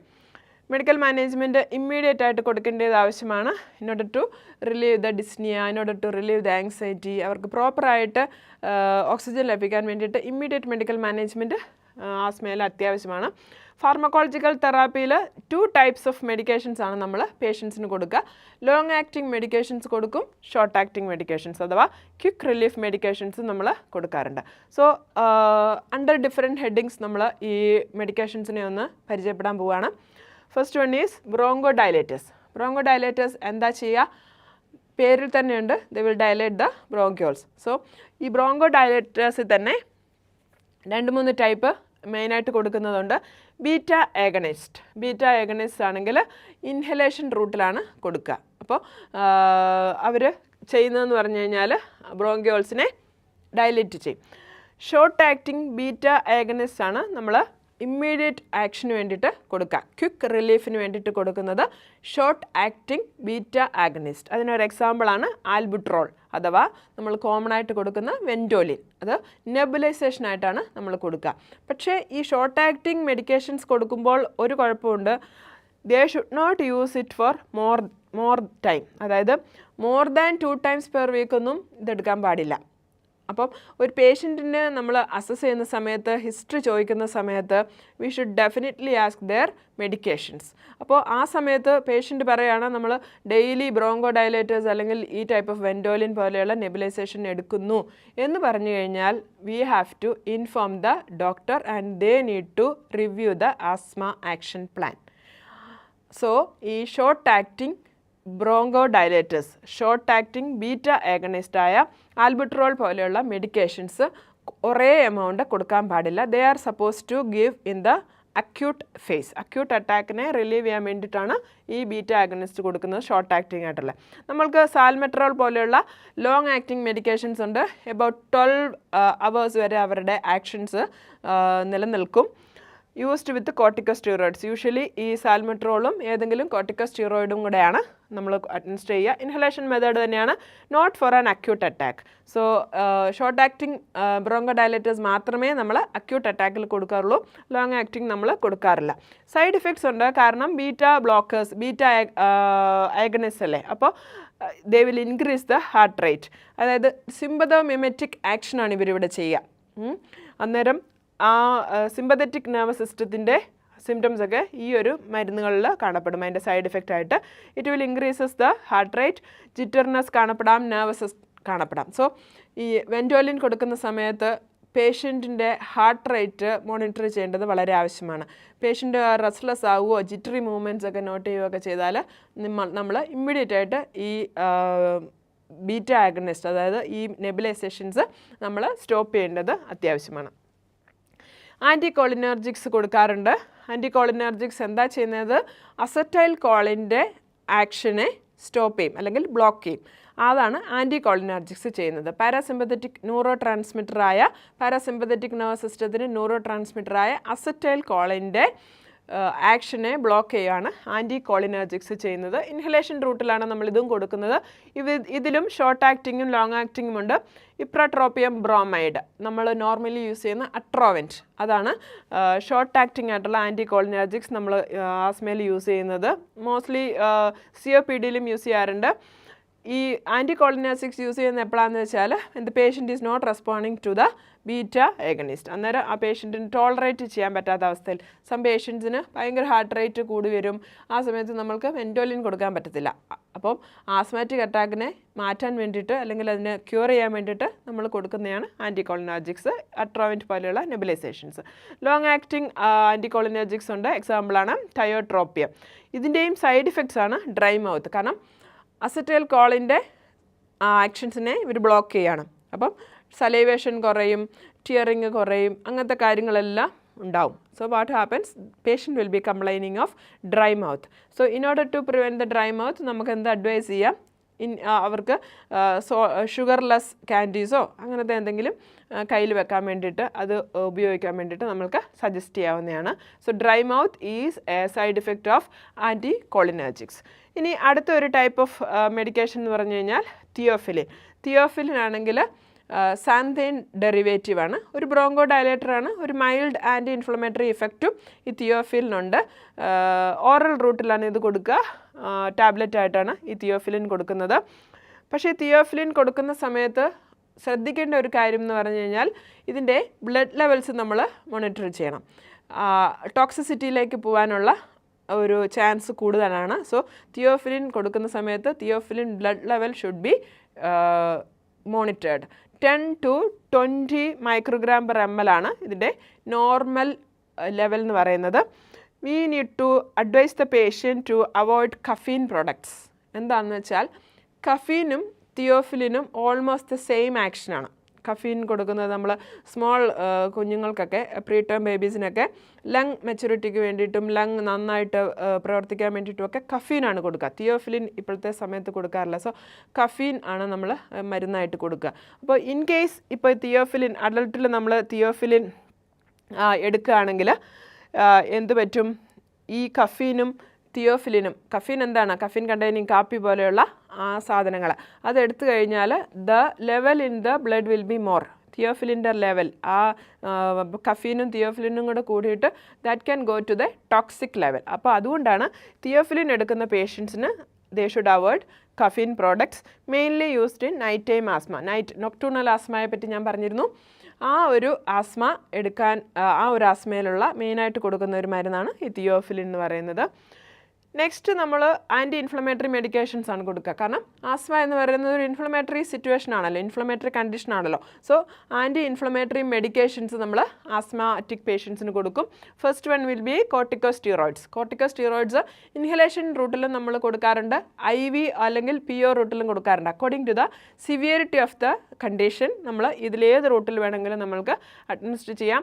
യൂഷ്വലി ലോങ് ടേം യൂസിനാണ് കൊടുക്കുക. അക്യൂട്ട് അറ്റാക്കിൽ നമ്മൾ ആൻറ്റി ഇൻഫ്ലമേറ്ററി അല്ലെങ്കിൽ കോർട്ടിക്കോസ്റ്റീറോയിഡ്സ് കൊടുക്കാറില്ല. എക്സാമ്പിൾസ് ആണെങ്കിൽ ഫ്ലൂട്ടിക്കസോൺ, ബുഡോസിനൈഡ്, ബെക്ലോമെഥസോൺ തുടങ്ങിയവയൊക്കെയാണ് ഈ കോർട്ടിക്കോസ്റ്റീറോയിഡ്സിന് example. Long acting beta adrenergic ആഗണിസ്റ്റിൻ്റെ കൂട്ടത്തിലാണ് യൂഷ്വലി ഈ കോർട്ടിക്കോസ്റ്റീറോയിഡ്സ് കൊടുക്കുക. സൈഡ് ഇഫക്ട്സ് ആണെങ്കിൽ ഓറൽ ത്രഷ് കോർട്ടിക്കോസ്റ്റീറോയിഡ്സിൻ്റെ ഒരു സൈഡ് ഇഫക്റ്റ് ആണ്. സോ അതുകൊണ്ട് നമ്മൾ പേഷ്യൻറ്റിനോട് എന്ത് പറയണം? Use spacer device. അപ്പോൾ MDI ഫോമിലാണ് ഈ മെഡിസിൻസ് ഒക്കെ നമ്മൾ നെബ്സായിട്ട് അഡ്മിനിസ്റ്റർ ചെയ്യുന്നത്. MDI എന്ന് വെച്ചാൽ എന്താണ്? Metre dose inhaler. അപ്പോൾ ആ ഒരു അസച്ച് ഒരു കാനിസ്റ്റർ ആയിട്ടാണ് ഇരിക്കുക. അതിൻ്റെ അങ്ങനെ തന്നെ വേണമെങ്കിലും നമ്മൾക്ക് പേഷ്യൻറ്റിനോട് എടുക്കാൻ പറയാം. അല്ലെങ്കിൽ in order to avoid oral thrush spacer device use ചെയ്യാൻ പറയാം. After the medication administration they should rinse mouth. ഇപ്പോൾ നെബ് എടുത്ത് കഴിയുമ്പോൾ അല്ലെങ്കിൽ ആ പഫ് എടുത്ത് കഴിയുമ്പോൾ അവർ മൗത്ത് റിൻസ് ചെയ്യണം. ഓസ്റ്റിയോപൊറോസിസും കാറ്ററാക്ട്സും ഇതിൻ്റെ അതർ സൈഡ് ഇഫക്ട്സ് ആണ്. അപ്പോൾ ഓസ്റ്റിയോപൊറോസിസ് പ്രിവെൻറ്റ് ചെയ്യാൻ വേണ്ടിയിട്ട് എസ്പെഷ്യലി ലേഡീസിലാണെങ്കിൽ മോർ ചാൻസ് ഓഫ് പതോളജിക്കൽ ഫ്രാക്ചറൊക്കെ ഉണ്ടാകാനുള്ള ചാൻസസ് ഉണ്ട്. അതുകൊണ്ട് അവർക്ക് നമ്മൾ ഈ മരുന്ന് എടുക്കുന്ന കൂട്ടത്തിൽ വൈറ്റമിൻ ഡിയും കാൽസ്യവും സപ്ലിമെൻറ്റ്സും ഒക്കെ കൊടുക്കേണ്ടത് വളരെ അത്യാവശ്യമാണ്. കാറ്ററാക്ട്സും മോണിറ്റർ ചെയ്യേണ്ടത് ആവശ്യമാണ്. സോ ഈ ഒരു ഓപ്ഷനിൽ നിന്ന് അല്ലെങ്കിൽ ഈ ഒരു മരുന്നിൻ്റെ പാർട്ടിൽ നിന്ന് എനിക്കൊരു ക്വസ്റ്റ്യൻ പറയാനുണ്ട്.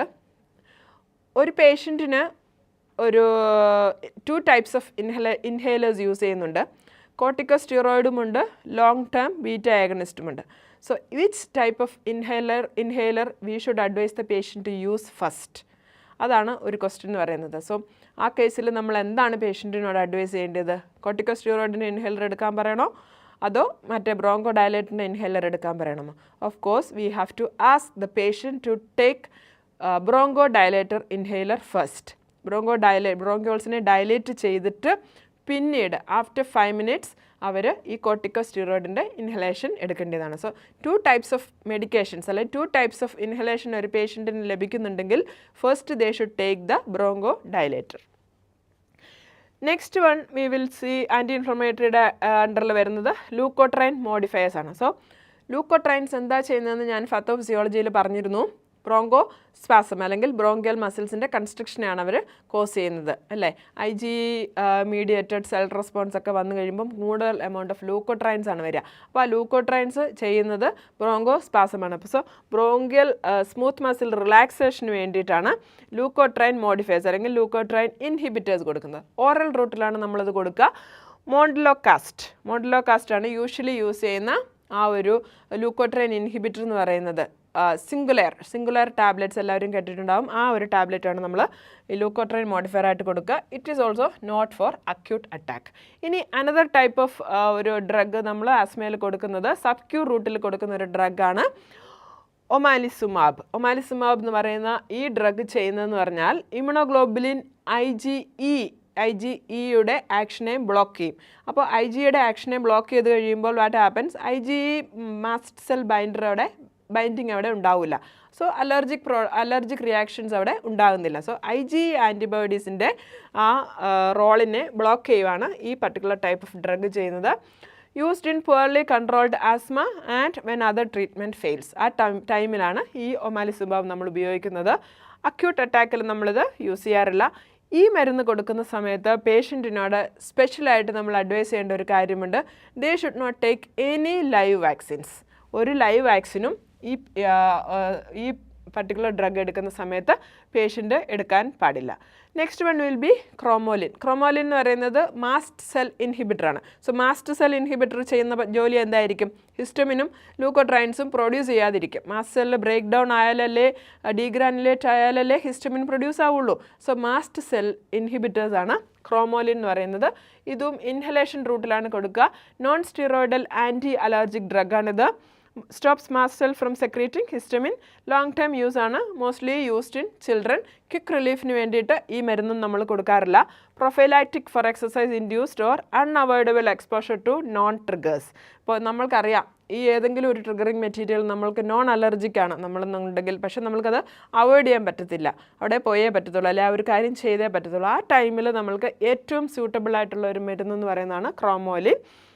സൈൻസ് ആൻഡ് സൈഡ് ഇഫക്ട്സ് ആണെങ്കിൽ sneezing, burning nose, itchy, watery eyes, bad taste in mouth. ഇതൊക്കെയാണ് ഈ ക്രോമോലിൻ ഇൻഹലേഷൻ കൊടുക്കുമ്പോൾ ഉണ്ടാകുന്ന സൈഡ് ഇഫക്ട്സ് എന്ന് പറയുന്നത്. സോ പേഷ്യൻ്റ് ഇതിലേതെങ്കിലും കംപ്ലയിൻറ്റ് ചെയ്താൽ നമ്മൾ പേഷ്യൻറ്റിനെ റീഇൻഫോഴ്സ് ചെയ്യണം. ഇതൊക്കെ ഈ മരുന്നിൻ്റെ ടൈം ബീങ്ങിലുള്ള സൈഡ് ഇഫക്റ്റ് ആണ് നമ്മൾ പറഞ്ഞ് കൺവിൻസ് ചെയ്യേണ്ടത് ആവശ്യമാണ്.